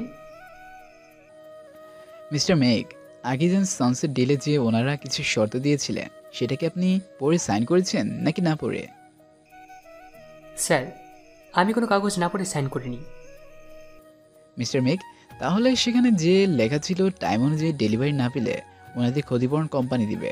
can I ask you, company এমডির পারমিশন ছাড়া আপনি ডিল সাইন করার রাইট পান কিভাবে? এক্সকিউজ মি স্যার, কোম্পানির এমডির অনুপস্থিতিতে যাবতীয় সব সিদ্ধান্ত আমাকে নেওয়ার পাওয়ার অফ অ্যাটর্নি আমার কাছে ছিল। এটা কোম্পানির উপর মহল থেকে স্ট্যাম্প কাগজে আমাকে নোটিশ দেওয়া হয়েছিল। ইভেন আমার কাছে সেই কাগজ এখনও আছে। নিমিষে আয়াস চৌধুরীর মুখটা কালো হয়ে গেল। আই সি মিস্টার মেঘ, বাট আপনার হয়তো জানা নেই ওই সাইটের ওয়ার্কাররা ধর্মঘট করছে। কবে নাগাদ এটা শেষ হবে কে জানে না। আর ডিল অনুযায়ী আমাদের হাতে আছে জাস্ট 3 মাস। Do you really think within only 3 months এতগুলো প্রোডাক্ট ডেলিভারি দেওয়া পসিবল? আমি যেন থমকে গেলাম, কারণ হঠাৎ করে সাইটের ওয়ার্কাররা ধর্মঘট শুরু করেছে। মিস্টার মেঘ, এখন আপনার কাছে 2টা অপশন আছে, হয় 3 মাসের মধ্যে ডেলিভারি অথবা 2 কোটি টাকা ক্ষতিপূরণ। আমি জানি মিস্টার মেঘ আপনি এখন কি ভাবছেন। 2 কোটি টাকা দেওয়ার মতো বর্তমানে আপনার সামর্থ্য নেই। আর ওয়ার্কার্সদের ধর্মঘট কবে শেষ হবে সেটা তো ওনারাও জানে না। এই অবস্থায় আকিজ ইন্ডাস্ট্রিজ টাইম মতো ডেলিভারি না পেলে লিগ্যাল নোটিশ পাঠাবেন। যেহেতু ডিল আপনি সাইন করেছেন, সুতরাং টাকাটাও আপনাকে দিতে হবে। কোম্পানি একটা কানাকড়িও দেবে না। মিস্টার মেঘ, আপনি যদি আপনার সব সম্পত্তি আর নিজের পৈতৃক ডেটটা বিক্রি করলেও আই গেস আপনি এই পরিমাণ অ্যামাউন্ট অ্যারেস্ট করতেই পারবেন না। আয়াত চৌধুরীর কথা শুনে আমি প্রচণ্ড ডিপ্রেশনে চলে যাই। কি করব কিছুই জানি না। তবে এসব কথার পরে আরেকটা চিন্তা আমার মাথায় বেশ ঘুরছিল। সেটা হলো আয়াত চৌধুরী সব কথা ব্যক্তিগতভাবে না বলে আমাকে লিগ্যাল নোটিশ পাঠাতে পারতেন, কিংবা ওপর মহলকে দিয়ে হলেও জানাতে পারতেন, কিন্তু তিনি সেটা করেননি। সুতরাং এটাতে তার ব্যক্তিগত স্বার্থ আছে। কিন্তু সেটা কি? আমার ভাবনায় কুল খুঁজে না পেয়ে আয়াত চৌধুরী মুখ খুললেন। মিস্টার মেঘ, আপনি চাইলে আমি আপনাকে হেল্প করতে পারি। কি হেল্প? মেঘ সাহেব, মানুষ যখন বিপদে পড়ে তখন তার সবচেয়ে মূল্যবান অথবা সবচেয়ে প্রিয় জিনিসের বিনিময়ে বিপদ থেকে রক্ষা পাওয়ার চেষ্টা করে। আর আপনার সবচেয়ে প্রিয় জিনিস তো বৃষ্টি। Good catch. মিস্টার আয়াত চৌধুরী, আপনি ভাবলেন কিভাবে যে আমাকে বৃষ্টি ছেড়ে দেবে? রিল্যাক্স মিস্টার মেঘ, আমি তো ছেড়ে দিতে বলছি না, জাস্ট এক রাতের জন্য চাইছি। এক রাতের জন্য বৃষ্টি আমার বউ হয়ে কাটাবে। আপনি আমাকে এক রাতের জন্য বৃষ্টিকে দেন, আমি আপনাকে টাকা দিচ্ছি, that's it. That is not it me আয়াত চৌধুরী। বৃষ্টি বাজারে কোনো খেলার পুতুল না যে আপনি কিনে নেবেন। বৃষ্টি ইজ মাই ওয়াইফ, সে আমার অর্ধাঙ্গিনী। আপনার যদি চাহিদা এতই বেশি, তাহলে আপনি পতিতাপল্লীতে গিয়ে আপনার চাহিদা মেটাতে পারেন। মিস্টার মেঘ, হাইপার হচ্ছেন কেন এত? আমি জানি পতিতালয়ে মেয়ের অভাব নাই, বাট বৃষ্টি, শি ইজ সো। আয়াত চৌধুরী, বৃষ্টির নামে আর একটা বাজে কথা বললে আপনাকে এখানেই পুঁতে দেবো আমি। মিস্টার মেঘ, কলারটা ছাড়ুন, না হলে আজকে এই অফিসে আপনার লাস্ট ডে হবে।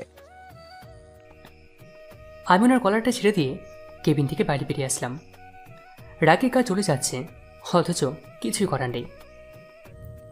হোয়াট দ্য হেল, একটা মানুষ এতটা নিচ কেমনে হতে পারে? মানে সি ইজ ইউর ওয়াইফ, এটা তো উনি জানেন, তবুও। রেওয়াজ, উনি জেনে শুনে কাজটা করেছেন, বাট এসবের সাথে বৃষ্টির কি সম্পর্ক? তারপর দোষ কোথায়? আল্লাহ তাকে সুন্দর করে বানিয়েছেন, এটাতে তার কি করার আছে? তুই কেন বৃষ্টিকে ছাড়লি? ভাই, আমার নিঃশ্বাস নেই, আর আমি বৃষ্টিকে ছাড়িনি, সে আমাকে ছেড়ে চলে গেছে। হোয়াট আর ইউ কিডিং মেক? বৃষ্টি ভাবি তোকে ছেড়ে চলে গেছেন? সেটা আমাকে বিশ্বাস করতে হবে। আর সেটা কিসের জন্য? টাকার জন্য। হোয়াট? টাকার জন্যে? মেক, ইউ আর কিডিং? বৃষ্টি তোকে ছেড়ে চলে গেছে টাকার জন্য? Oh my goodness, nice joke. আমি জানি রেওয়াজ, তুই মানবি না।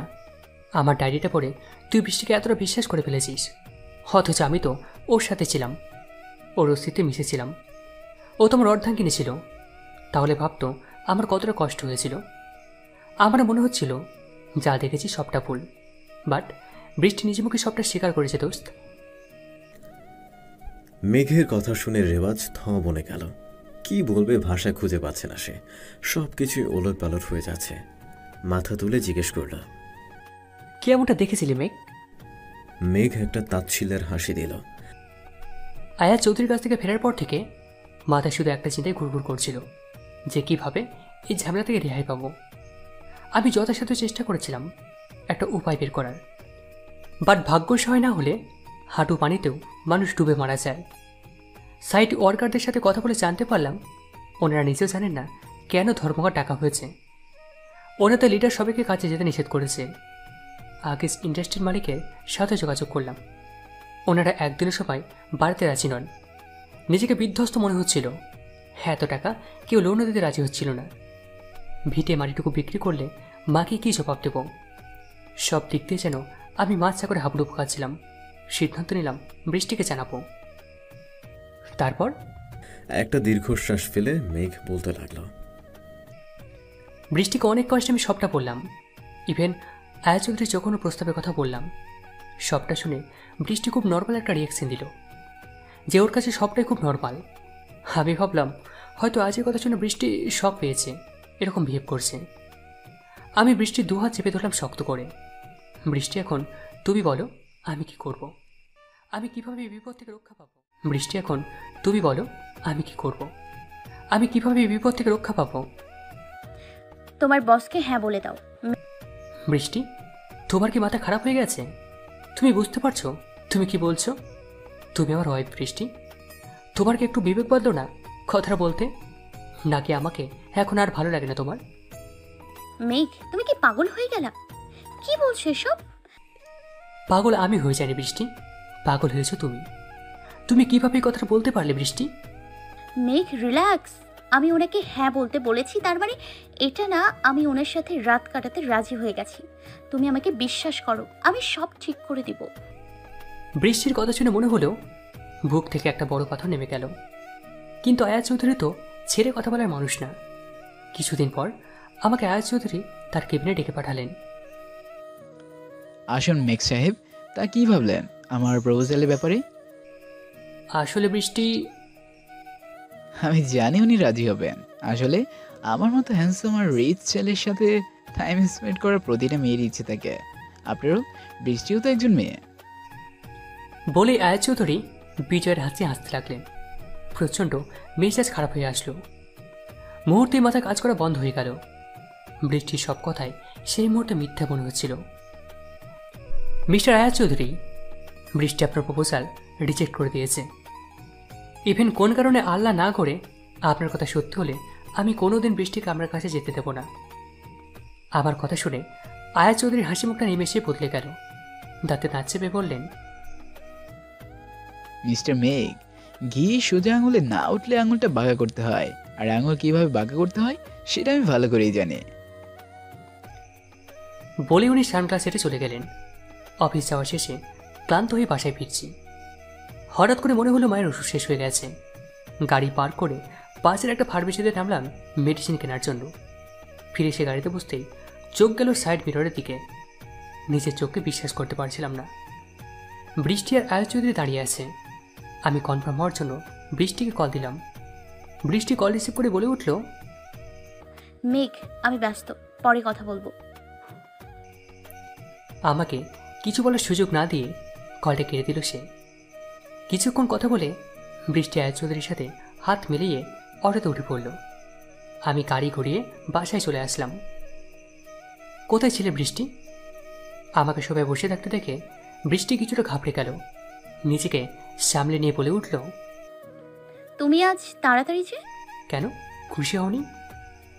আরে আজব, খুশি হব না কেন? তুমি ফ্রেশ হয়ে আসো, আমি নাস্তা দিচ্ছি। আমি কিন্তু আমার প্রশ্নের উত্তর এখনো পাইনি বৃষ্টি। আমার কলেজ ফ্রেন্ড দিয়া, মনে আছে? ওর বাসায় গিয়েছিলাম। তোমার ফ্রেন্ড ঢাকায় থাকে এটা তোমাকে আগে বলনি? তুমি কি আমাকে সন্দেহ করছো মেঘ? এখানে সন্দেহ কথা থেকে আসছে বৃষ্টি? আমি জাস্ট জানতে চাইছি। মেঘ, তুমি জানতে না কৈফিয়ত চাচ্ছ? মেঘ, আমাদের মধ্যে জবাবদিহিটার বিষয়টা কবে থেকে প্রযোজ্য হলো? বৃষ্টি, কথা ঘুরিও না। Damn, I just need an answer. Brishti খানিকক্ষণ আমাকে চেয়ে মোবাইলে কাউকে কল দিল। ওপাশ থেকে কে এখন বলে উঠল, বৃষ, তুই ঠিকভাবে পৌঁছে গেছিস? কতদিন পর বাসায় এলি, আর একটু থাকলেই পারতি। আমি মেঘ ভাইয়ের সাথে কথা বলতাম। বাট যাই বলিস না কেন, ভাইয়া কিন্তু অনেক লাকি। তুই যে পরিমাণ ভাইয়াকে ভালোবাসিস, আমারই হিংসা লাগে মাঝে মাঝে। দিয়া, আসলে তোর ভাইয়া... আমি জানি বৃষ ভাইয়া এখনো বাসায় আসেনি, তুই আর একটু থাকলেই পারতি। দিয়া, মেঘ বাসায় চলে আসছে, আমি তোর সাথে পরে কথা বলবো। Okay babes, love you. Me too, bye. Brishti ফোনটা কেটে সেখান থেকে হন হন করে চলে গেল। বৃষ্টি আমার দিকে একবারও ফিরে তাকায়নি, কারণ ওর চোখে সেই মুহূর্তে টলটল করছিল। তবে একটা বিষয় তখন আমার মাথায় ঘুরঘুর করছিল। বৃষ্টি যদি তার ফ্রেন্ডের বাসে গিয়েছিল, তবে ক্যাফেতে আয়া চৌধুরীর সাথে কী করছিল? Come on, are you dumb? ভাবি গেছে এর গ্যারান্টি কি? আওয়াজও তো তার কাছে যেতে পারে। লাইক সে ভাবিকে ফলো করছিল। রেওয়াজ এটা ভেবেই আমি নিজেকে সান্ত্বনা দিয়েছিলাম। তোমার মতো এই মুহূর্তে আমারও মনে হয়েছিল, একটা বাইরের মানুষের জন্য আমি কিভাবে আমার ভালোবাসার উপর প্রশ্ন তুলতে পারি। কিন্তু ভাগ্য হয়তো আমাকে কিছু অন্য ইশারা করেছিল। মানে সেদিনের পর থেকে বৃষ্টি আর আমার মধ্যে দূরত্ব বাড়তে লাগলো। বৃষ্টির ইগনোরগুলো যতটা না আমাকে ভাবাচ্ছিল, তার চেয়ে বেশি কষ্ট দিচ্ছিল। কারণ আমি অজান্তে বৃষ্টির সেলফ রেসপেক্টে আঘাত করেছিলাম। বৃষ্টি সব কিছু সহ্য করতে পারলেও কেউ তার সেলফ রেসপেক্টে আঘাত করলে সে কখনো থেকে ছেড়ে কথা বলে না। মেঘ, এটা কোনো মেয়ে সহ্য করবে না। না, রেওয়াজ বৃষ্টির মধ্যে সেবারে ইগোটা একটু বেশি কাজ করছিল। রেওয়াজ ভ্রু কুচকে তাকিয়ে আছে মেঘের দিকে। মেঘ উদাস দৃষ্টিতে বাঁকা হাসছে। প্রতিটা সম্পর্কের ভিত থাকে বিশ্বাস। স্থাপনা ভেঙে পড়ার প্রথম লক্ষণ হলো ফাটল ধরা। ফাটল থেকে যেমন ভাঙন ধরে, তেমনি বিশ্বাসে ফাটল ধরলে সম্পর্ক ভাঙতে সময় লাগে না। মেঘ আর বৃষ্টির সম্পর্কে এই ফাটল ধরাতে সফল হয়েছিল আয়াজ চৌধুরী। মেঘের মনে সন্দেহ আর বৃষ্টির মধ্যে অভিমানের বীজ বপন করে আয়াজ তাদের সম্পর্ককে ভাঙনের পথে ঠেলে দিয়েছিল। বাকিটাতে অবশ্য তাকে খুব বেশি পরিশ্রম করতে হয়নি, সবটুকুই ছিল সময়ের খেলা। মেঘ যতটা বৃষ্টিকে নিয়ে চিন্তিত ছিল, ঠিক ততটাই চিন্তিত ছিল আকিজ ইন্ডাস্ট্রিজের ডিল নিয়ে। সময় আগাচ্ছে, কিন্তু মেঘ শত খুঁজেও কোনো উপায় খুঁজে পাচ্ছে না। নিজের কেবিনে আনমনে বসে কলম চাবাচ্ছে মেঘ। ফোনের টুংটাং শব্দে ঘোর ভাঙল তার। আয়াজ চৌধুরীর নাম্বার থেকে একটা মেসেজ এসেছে। Mr. Meg, your wife is now in my arms. Soon she's gonna, stop me if you can. মেসেজটা পড়ে মেজাজ পুরো গরম হয়ে গেল মেঘের। হাতের ফোনটা ছুঁড়ে মারল সে। অনেক সহ্য করেছে সে, আর না, আজকে এর শেষ দেখেই ছাড়বে সে। ওয়েট এ মিনিট, তুই শেষ দেখবি ঠিক আছে, বাট শুরুটা কোথা থেকে করবি? মানে মেঘ, এটা কোনো মুভি না যে ডিরেক্ট তোকে আগে থেকে বলে দেবে আর তুই লোকেশনের হিটের মতো এন্ট্রি মারবি। এটা রিয়েল লাইফ মেঘ। তুই কিভাবে জানলি আয়াজ চৌধুরী কোথায় আছে? রেওয়াজ, আমাদের অফিসের সিকিউরিটি থেকে শুরু করে এমডি পর্যন্ত প্রতিজন কর্মচারীর কাছে একটা অফিসিয়াল ফোন থাকে, যেটাতে ডিপিএ সেট করা আছে। অফিসের সেন্ট্রাল পিসি থেকে যে কেউ আরেকজন লোকেশন সহজে ট্র্যাক করতে পারবে। নাইস ট্যাক, বাট তুই এক সেকেন্ড। ফোনের শব্দে কথায় ছেদ পড়ল রেওয়াজের। লাল রঙের হার্টের ছবি দেখে হালকা হাসল মেঘের। বুঝতে বাকি রইল না কে ফোন করেছে। মেঘ হালকা মাথা নাড়াল। শিউ ব্রো। রেওয়াজ উঠে চলে গেল। বন্ধু বন্ধুর জায়গায়, কিন্তু ভালোবাসার স্থান সব সময় মনের কোণায়। হাজার দূরে সরালেও বন্ধু কখনো চলে যায় না, কিন্তু ভালোবাসা কখনো অবহেলা সহ্য করে না। তাই ভালোবাসার বাঁধনটাকে হালকা হাতে সামলাতে হয়, যত্নের সাথে অনুভূতি নিয়ে। গত 1 মাসে একবারও আমার চেহারা দেখোনি, এতটা খারাপ লাগে, আগে বললেই হতো। এতটুকু বলেই উপাসটা নীরব হয়ে গেল। রেওয়াজ বেশ বুঝতে পারছে কায়া অভিমান করেছে। আসলে বেবি, আমার নাকের উপর তরমুজ সাইজের একটা পিম্পল উঠেছে, এই জন্য শরমে তোমাকে চেহারা দেখায়নি। ওপাশ থেকে হাসির শব্দ শুনে রেওয়াজের ঠোঁট দুটো প্রসারিত হলো। কায়া তার প্রজেক্টের কাজে আমেরিকাতে আছে। গত 2 মাসে মেঘ প্রতি সপ্তাহে একবার গিয়ে কায়ার সাথে সময় কাটিয়ে এসেছে, কিন্তু লাস্ট একটা মাসে সে মেঘকে নিয়ে প্রচুর ডিপ্রেস ছিল। কায়াকেও সে সবটা খুলে বলেছে, এমনকি কায়াই তাকে বলেছিল মেঘের পাশে থাকতে। কিন্তু এখন বুঝতে পারছে সে মেয়েটার সাথে বড় অন্যায় হয়ে গেছে। আসছো কবে? তুমি যখন বলবে। রেওয়াজ, আমি সিরিয়াস, সত্যি করে বলো কবে আসছো? আমিও সিরিয়াস আরেমন, তুমি বলো, আমি হাজির হয়ে যাব। তাই না? ওকে দেন, কালকের মধ্যে তোমাকে আমি শিকাগোতে হাজির চাই। Your wish is my common love. Love you, bye. Bye. কল কেটে রেওয়াজ একটা টেক্সট পাঠালো মেঘের নাম্বারে। পাসপোর্ট আর ভিসা রেডি, এই নে তোর টিকিট। এয়ারপোর্টে মেঘকে দেখে রেওয়াজ তার হাতে টিকিট ধরিয়ে দিল। ইমিগ্রেশন করে মেঘ আর রেওয়াজ বসে আছে। একটা অ্যানাউন্সমেন্ট শুনে রেওয়াজ মেঘকে টানতে টানতে বিমানে নিয়ে চড়ল। মেঘের মাথায় কিছু ঢুকছে না, কি হচ্ছে, মেঘ তাকে কোথায় নিয়ে যাচ্ছে। শুধু জরুরি ভিত্তিক একটা মেসেজ দিয়ে তাকে বাসা থেকে টেনে এনেছে। টিকিটটা খুলে দেখলো ডেস্টিনেশনের শিকাগো লেখা। কিন্তু এভাবে হুটহাট করে শিকাগো যাওয়ার মানেটা কি? কায়া ভাবের কিছু হলো নাকি? রেওয়াজ, এ রেওয়াজ, এ রেওয়াজ। মেঘের চেঁচামেচি শুনে পেছন থেকে একজন চেঁচিয়ে উঠল, hey man, what are you shooting? Sorry. Rewaz কানে হেডফোন লাগিয়ে ফুল ভলিউমে কমেডি মুভি দেখছে। মেঘ রেওয়াজের কান থেকে হেডফোনটা টেনে খুলে নিল। কি সমস্যা তোর? তুই নিজেও মুভি দেখবি না, আমাকেও দেখতে দিবি না? রেওয়াজ, তুই শিকাগো যাচ্ছিস ফ্লাইটে কমেডি মুভি দেখার জন্য? সত্যি করে বলতো, তুই শিকাগো কেন যাচ্ছিস আর আমাকে কেন নিয়ে যাচ্ছিস? কায়া ভাবের কিছু? তোর ভাবি আমাকে বলেছে কালকের মধ্যে ওনার সামনে হাজির হতে। বেঁচেটা আমাকে নাকি খুব মিস করছে। আলহামদুলিল্লাহ, তার জন্য তুই এভাবে আমাকে বাসা থেকে টেনে নিয়ে যাবি? মেঘ, আমি তোর বেস্ট ফ্রেন্ড, তোকে আমি হাড়ে হাড়ে চিনি।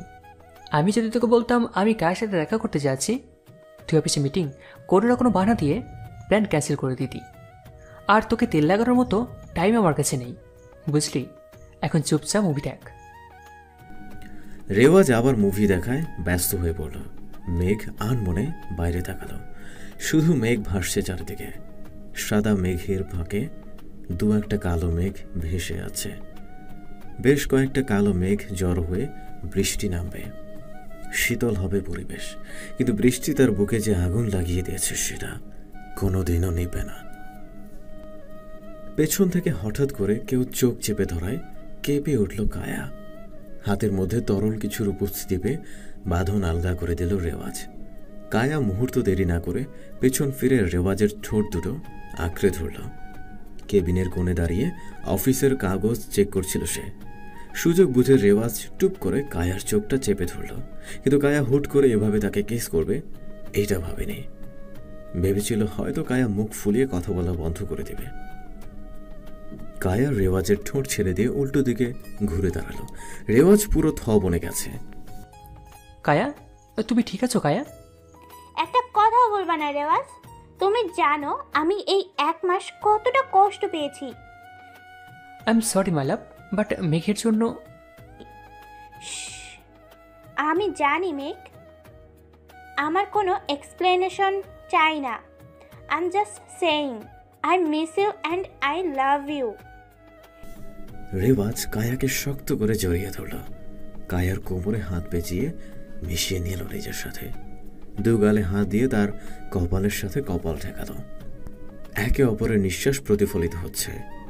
কায়া চোখ দুটো বন্ধ করে আছে।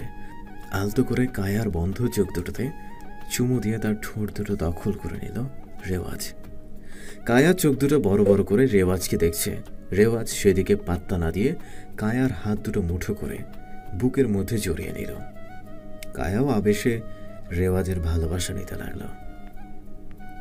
18 ঘন্টার জার্নি শেষে বেশ ক্লান্ত মেঘ হোটেলের রুমে ঢুকে এসে ফ্রেশ হয়ে ঘুমের দেশে তলিয়ে গেছে। ঘুম ভাঙল ফোনের রিংটনে। এক হাতে চোখ কষলে আরেক হাতে ফোন রিসিভ করে কানে রাখল সে। Yes Olivia.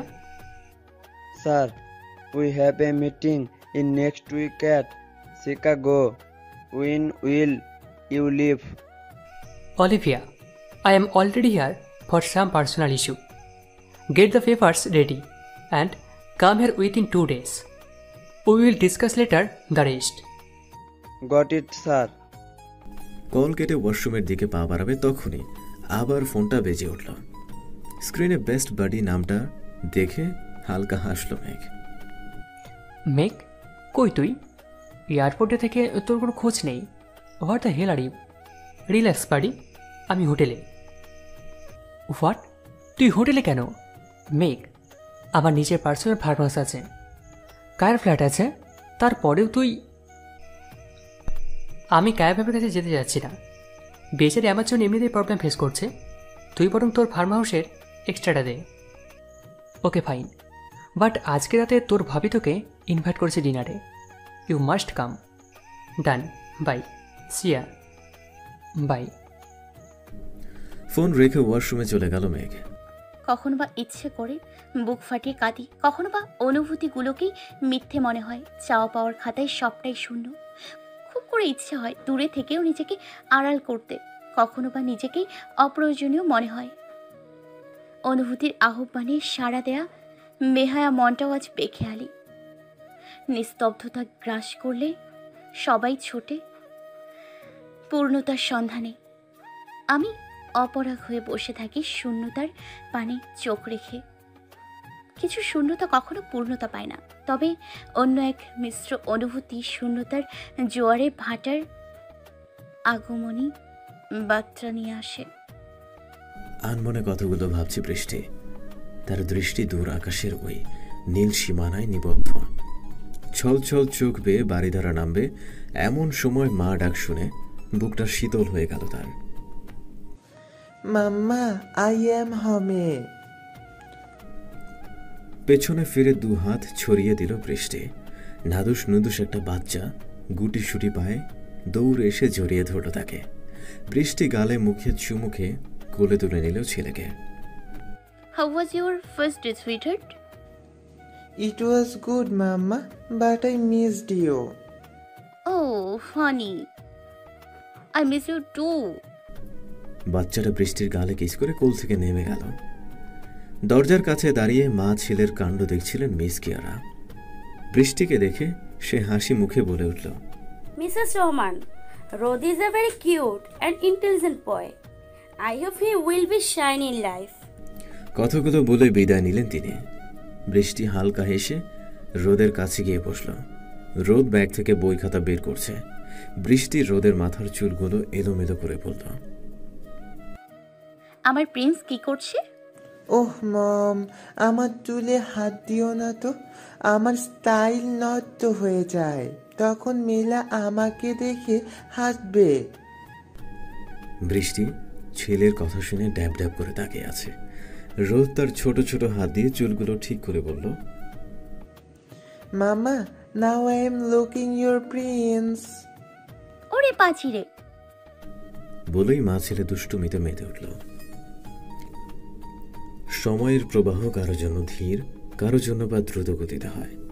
কেউ বা সময়ের কাছে হার মেনে নেয়, কেউ বা সময়কে হার মানানোর চেষ্টায় মত্ত থাকে। আধারে যাদের পথ চলা তাদের কাল দীর্ঘায়িত হয়, কারণ তারা কখনো আলোর খোঁজে ছোটে না। তারা আধারের শেষটুকু খুঁজে বেড়ায়। কিন্তু আলোর পথে যাদের চলাচল তারা তাদের সময়টাকে আটকে রাখতে চায়। সময়ের অনেক আগেই তারা অনেকটা পেয়ে যায়। মেঘও তেমনি আধার পথের যাত্রী। 5টা বছর যেন তার কাছে 5 যুগের মতো মনে হচ্ছে। আধারের শেষ খুঁজতে খুঁজতে যেন সে জীবনের শেষ প্রান্তে পৌঁছে গেছে। অন্যদিকে বৃষ্টি নতুন করে বাঁচতে শিখেছে রোদকে ঘিরে। কায়া আর রেওয়াজ মিলে ডাইনিং টেবিল সাজিয়ে নিয়েছে। এখন শুধু তাদের আসার পালা। কলিং বেলের শব্দ শুনে কায়া গিয়ে দরজা খুলল। ব্ল্যাক স্যুট পরা বুকে হাতে দাঁড়িয়ে থাকা মেঘকে দেখে চিনতে ভুল হয়নি তার। মেঘ কায়ার হাতে বুকেটা দিয়ে সালাম দিল। রেওয়াজ এগিয়ে এসে মেঘকে দেখেই খুশি হয়ে গেল। বারে ভাবি ড্যাক ডেকে চলে আসলি, আর আমি রোজ রোজ ফোন দিয়ে ঘ্যানর ঘ্যানর করি, তাও তোর কোনো খোঁজ পাওয়া যায় না। কায়া মেঘের ঘাড়ে হাত দিয়ে বলল, এটাই ভাই বোনের ভালোবাসা, তুমি বুঝবে না। কায়া রেওয়াজকে নিয়ে ডাইনিং টেবিলের দিকে আগাল। রেওয়াজ দরজাটা লাগাতে গিয়ে একজনকে দেখে আটকে গেল। লাইট অরেঞ্জ কালারের শাড়ির সাথে গোল্ডেন হিজাব পরিহিতা একজনকে দেখে রেওয়াজ বলে উঠল, ইউ মাস্ট বি মিসেস মৃত্তিকায় নাম। নামটা শুনে থমকে গেল মেঘ। চটজলদি ঘাড় ঘুরিয়ে যা দেখল তার জন্য সে একদমই প্রস্তুত ছিল না। মুখ থেকে মৃদু শব্দে বেরিয়ে এলো, বৃষ্টি। বৃষ্টি মেঘকে দেখে যেন মরুভূমিতে পানি খুঁজে পেল। চোখে তার পানি টলমল করছে। কথা বলার জন্য এগোতে যাবে, তার আগেই মুখ ঘুরিয়ে নিল মেঘ। কায়া দৌড়ে গিয়ে জড়িয়ে ধরল। বেশ খুশি সে নিজের বেস্ট ফ্রেন্ডকে পেয়ে। বৃষ্টি যেন মূর্তি হয়ে গেছে, নড়ার শক্তিটুকুও পাচ্ছে না। Am I late, sweetie? পিচ্ছে একটা বাচ্চার ভয়েস শুনে হেসে দিল কায়া। হাঁটু গেড়ে বসে রোদের গাল দুটো টেনে দিল সে। No, you aren't honey. Come on, Mama, let's go. Mama ডাক শুনে পেছনে ফিরে তাকালো মেঘ। ঘৃণায় তার গা রিডি করছে, পারছে না সে সেখান থেকে চলে যেতে। বৃষ্টিকে তার এই মুহূর্তে প্রচণ্ড অসহ্য লাগছে। মুখটা শক্ত হয়ে আছে তার। রেওয়াজ ব্যাপারটা কিছুটা আন্দাজ করতে পারলেও তেমনটা আমলে নেয়নি। খেতে বসে বেশ দুষ্টুমি করছে রোদ। রেওয়াজ আর কায়া বেশ উপভোগ করছে। মেঘ কোন রকমে খেয়ে উঠে পড়ল। খাওয়ার শেষে সবাই মিলে আড্ডা দিতে চাইল, কিন্তু মেঘ নিষেধ করছে বারবার। অনেক করেও তাকে রাজি করানো যায়নি। রেওয়াজ দেখছে মেঘের মধ্যে হিংস্র ভাবটার বিস্তার ঘটছে ধীরে ধীরে। রোদের সামনে কোনো উল্টো বিহেভ করলে ব্যাপারটা সুখকর হবে না, তাই সে মেঘকে নিয়ে ফার্ম হাউসে চলে গেল। মাঝরাতে ব্যালকনিতে বসে হাঁটুতে মুখ গুজে কাঁদছে বৃষ্টি। ছোট ছোট দুটো হাতের অস্তিত্ব পেয়ে মুখ তুলে তাকালো সে। রোদকে দেখে মুখে হাসি ফুটে উঠল তার। ডোন্ট ক্রাই মাম্মা, তুমি পাপ্পাকে মিস করো তাই না? আমিও পাপ্পাকে অনেক মিস করি মাম্মা। ছেলেকে বুকে জড়িয়ে নিল বৃষ্টি। বিছানায় অচেতন অবস্থায় পড়ে আছে মেঘ। 2-3টা মদের বোতল পাশে গড়াগড়ি খাচ্ছে। নেশা মাথায় চড়ে আছে তার, কিন্তু কোনোভাবেই রাগ কমছে না। চোখের সামনে সবটা ঝাপসা হয়ে আসছে তার। ধীরে ধীরে তলিয়ে যাচ্ছে ঘুমের অতল সমুদ্রে। দুটো হাত ধীরে ধীরে কোমর আঁকড়ে নিল কায়ার। আমি ঘুমাইনি রেওয়াজ। তাতে কি, নিজের বউকে ভালোবেসেছি, তাতে কার কি? কায়াকে নিজের দিকে ফিরিয়ে নিল রেওয়াজ। তার দৃষ্টি কায়ার ঠোঁট দুটোতে নিবদ্ধ। কায়া কিছু বলতে যাবে আগেই টুপ করে তার ঠোঁটে চুমু খেয়ে বসল রেওয়াজ। একটা হাত কায়ার কোমর আঁকড়ে আছে, আর একটা হাত অবাধ পিঠাতে বিচরণ করছে। ভালোবাসার এক নতুন বাঁধনে আবদ্ধ হচ্ছে তারা। বক্সিং ব্যাগে ইচ্ছে মতো ঘুষি মারছে মেঘ। রাগে গা ফেটে যাচ্ছে। বক্সিং ব্যাগের জায়গায় আয়াজকে মারতে পারলে প্রচণ্ড শান্তি পেত সে। হঠাৎ করে রোদের চেহারাটা মনে পড়তেই থেমে গেল সে। বক্সিং ব্যাগটাতে বাড়ি খেয়ে ধূপ করে মাটিতে বসে পড়ল সে। রোদের চেহারাটা বারবার তার চোখে ভাসছে। কি মাসুম বাচ্চাটা, ছোট ছোট হাত পা ছুঁড়ে বেশ হেসে খেলে বেড়াচ্ছিল সে।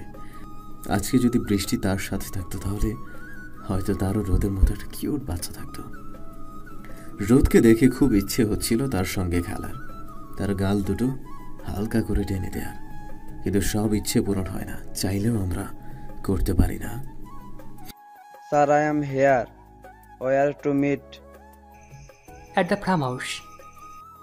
Goat it sir. কান থেকে ফোনটা নামিয়ে উঠে পড়ল মেঘ। প্রায় 20 মিনিট ধরে রিসিপশনে বসে আছে মেঘ।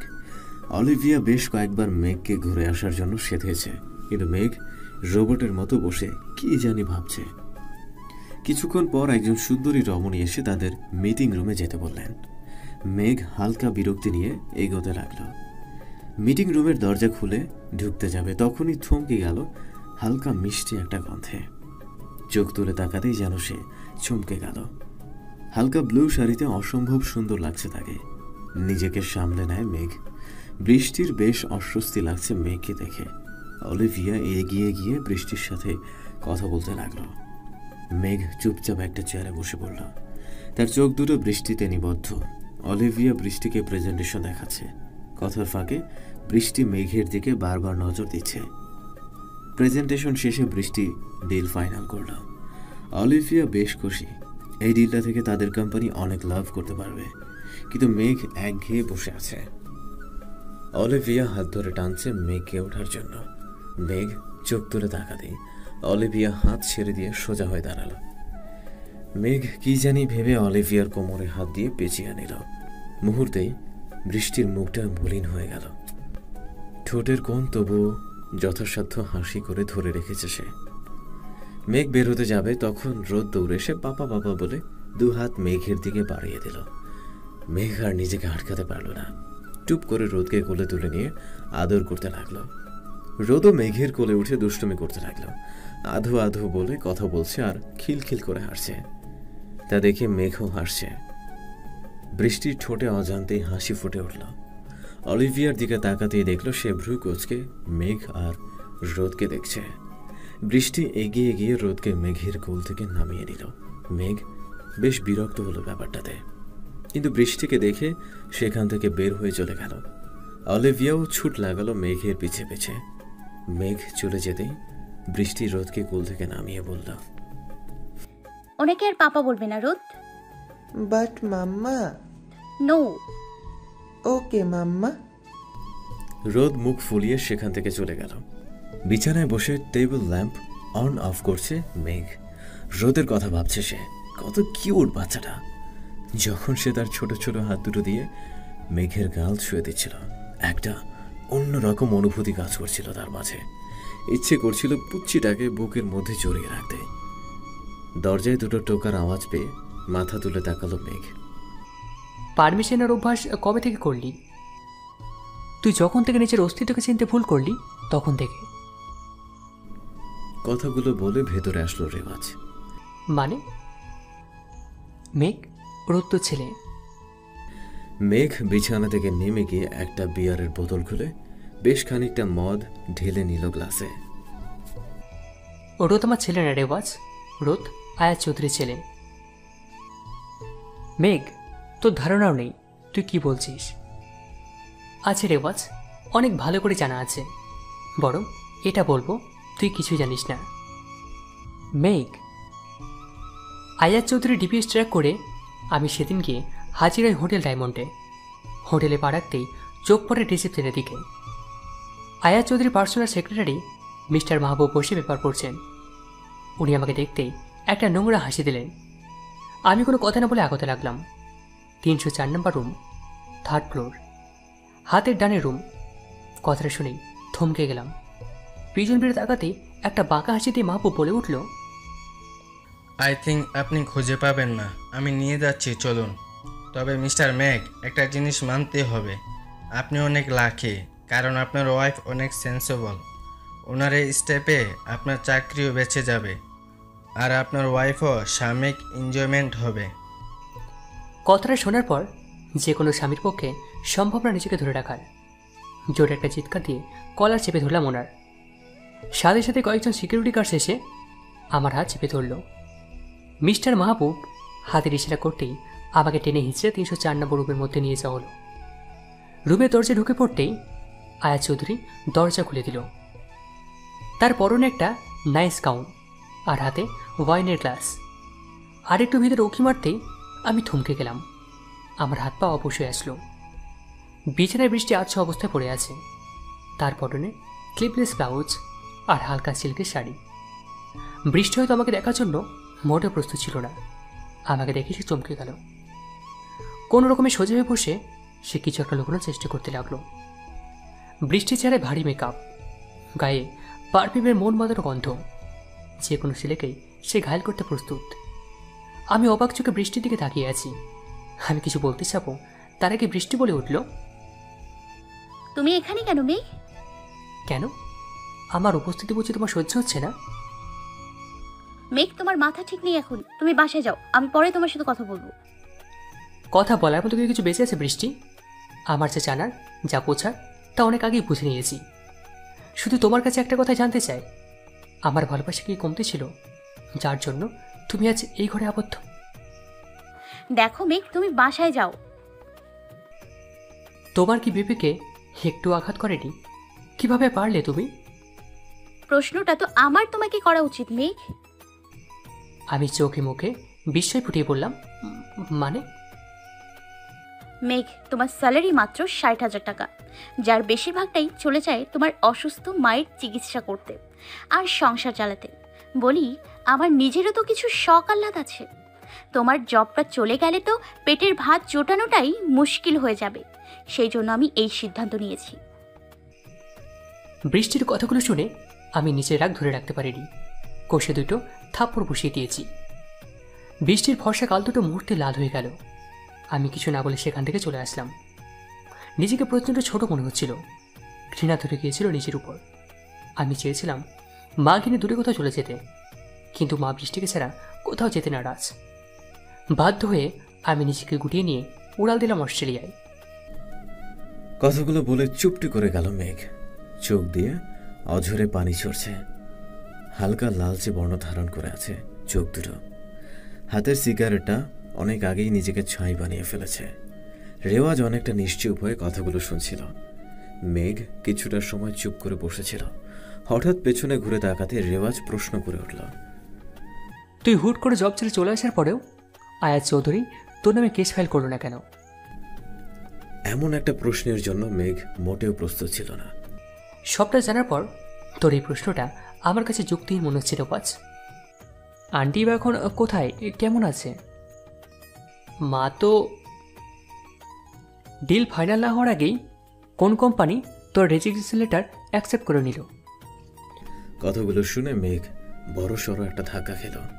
কয়েকটা বছরে সে এই কথাগুলো একেবারের জন্য ভাবেনি তার অতীতকে নিয়ে, ভাবেনি বৃষ্টিকে নিয়ে। শুধু বুকের মধ্যে যখনই ভালোবাসা উদ্গীরণ করত, বাড়ি গিয়ে সে মদের নেশায় বোধ হয়ে থাকত। নিজের অতীতকে সে কখনো বর্তমানে জায়গা করে দিতে নেয়নি। কিন্তু আজ তাকে কথাগুলো ভাবাচ্ছে, খুব করে ভাবাচ্ছে। রেওয়াজের কথাগুলো খুব করে ভাবাচ্ছে মেঘকে।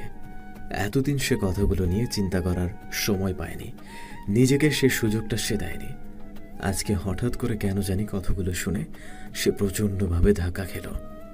রেওয়াজ তার ফোনটা ড্রয়িং রুমের টিভির সাথে কানেক্ট করল। কিছুক্ষণ পর একটা ভিডিও শুরু হলো। একজন মেয়ে পেছন ফিরে দাঁড়িয়ে আছে, সামনে আয়াজ চৌধুরীকে দেখা যাচ্ছে।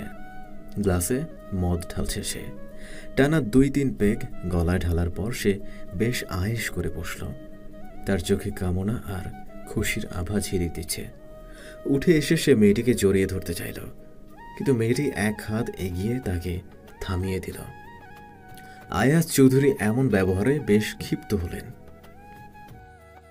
না হোয়াট, এখন থামাচ্ছ কেন? ইউনো হোয়াট, আজকের এই রাতটার জন্য আমি কত কিছু না করেছি। মেয়েকে আমি অনেকবার বলেছিলাম জাস্ট একটা রাতের জন্য তোমাকে আমার কাছে পাঠাতে, কিন্তু ওই মেয়ে কোনোভাবেই রাজি হচ্ছিল না। দ্যাটস ওয়াই আমি তাকে ব্ল্যাকমেল করেছি, বাট সে ঘাড় তেরা তাতেই সোজা হয়নি। এই জন্য আমি ওয়ার্কারদের টাকা দিয়ে স্ট্রাইক করতে বলি। আকিজ গ্রুপের মালিককেও পিএকেও টাকা দিয়ে নিজের সাপোর্টে নিয়ে আসে। তারপরে আমি কোনোভাবেই মেয়েকে হারাতেই পারছিলাম না। অতিমাত্রার প্রেম থাকলে যা হয় আর কি। দেন আমি ডিসাইড করি পিছন থেকে খেলার কোনো মানেই হয় না। সামনাসামনি তোমার সাথে কথা বলে তোমাকে ভয় দেখায়, তোমাকে নিচের করে পাওয়ার অফার দেয়। অ্যান্ড ইউনো বৃষ্টি, তুমি অনিচ্ছা সত্ত্বেও আমার অফারটা মেনে নাও, জাস্ট মেঘকে বাঁচানোর জন্য। না come on Brishti, don't make me force you. শেষের কথাগুলো শুনে মেঘের হাত থেকে ফোন পড়ে গেল। 2 হাঁটুর উপর ভর করে মাটিতে বসে পড়ল। চোখ থেকে টপ টপ করে পানি পড়ছে তার। পারছে না সে সবটা অস্বীকার করতে। মস্তিষ্ক তাকে বারবার অস্বীকৃতি জানাচ্ছে, কিন্তু মন তাকে অনবরত দোষারোপ করছে। কুরে করে খাচ্ছে তাকে, ইচ্ছে করছে তার সব কুড়িয়ে দিতে। রেওয়াজ তার পাশে বসে কাঁধে আলতো করে হাত রাখল। মুহূর্তে মেঘ তাকে জড়িয়ে ধরে হাউমাউ করে কেঁদে দিল। আমি এগুলো কিভাবে করতে পারলাম রেওয়াজ? কিভাবে পারলাম বৃষ্টিকে অবিশ্বাস করতে? যে মেয়েটা আমাকে নিজের চেয়েও বেশি ভালোবাসলো, তার জন্য এত কিছু করলো, আমি কিনা তাকেই। রোদ আর বৃষ্টি খেলছে। মিসেস রহমান বসে বসে তাদের খুনসুটি দেখছেন। রোদের বলটা গড়িয়ে গিয়ে কারো পায়ে গিয়ে ঠেকল। রোদ মাথা তুলে তাকাতেই মেঘকে দেখতে পেয়ে খুশিতে চেঁচিয়ে উঠল, বাবা। দৌড়ে গিয়ে সে মেঘের কোলে উঠল। কলিজার টুকরোকে নিজের বুকে ছড়িয়ে নিল মেঘ। এলো পাথারে চুমু খাচ্ছে সে রোদের মুখে। বৃষ্টি হাঁ হয়ে সব দেখছে, তার চোখে পানি টলমল করছে। মিসেস রহমান ছেলেকে পেয়ে খুশিতে কেঁদে দিলেন। বৃষ্টি দৌড়ে চলে গেল রুমে। এক কোণে দাঁড়িয়ে কাঁদছে সে। 5 বছরের অপেক্ষার আজ অবসান ঘটেছে। সেই সাথে বুকে জমে থাকা ব্যথাগুলো মাথা চারা দিচ্ছে। কোমরে কারো শীতল হাতের ছোঁয়া পেয়ে পেছন ফিরে জড়িয়ে ধরল সে। মেঘের কোটে খামচে ধরেছে সে। চোখের পানিতে শার্ট ভিজে যাচ্ছে। মেঘও বা কম কিসে, সেও বৃষ্টির সাথে তাল মিলিয়ে অশ্রু বিসর্জন দিচ্ছে। 2 হাতে শক্ত করে নিজের মধ্যে মিশিয়ে নিচ্ছে সে বৃষ্টিকে।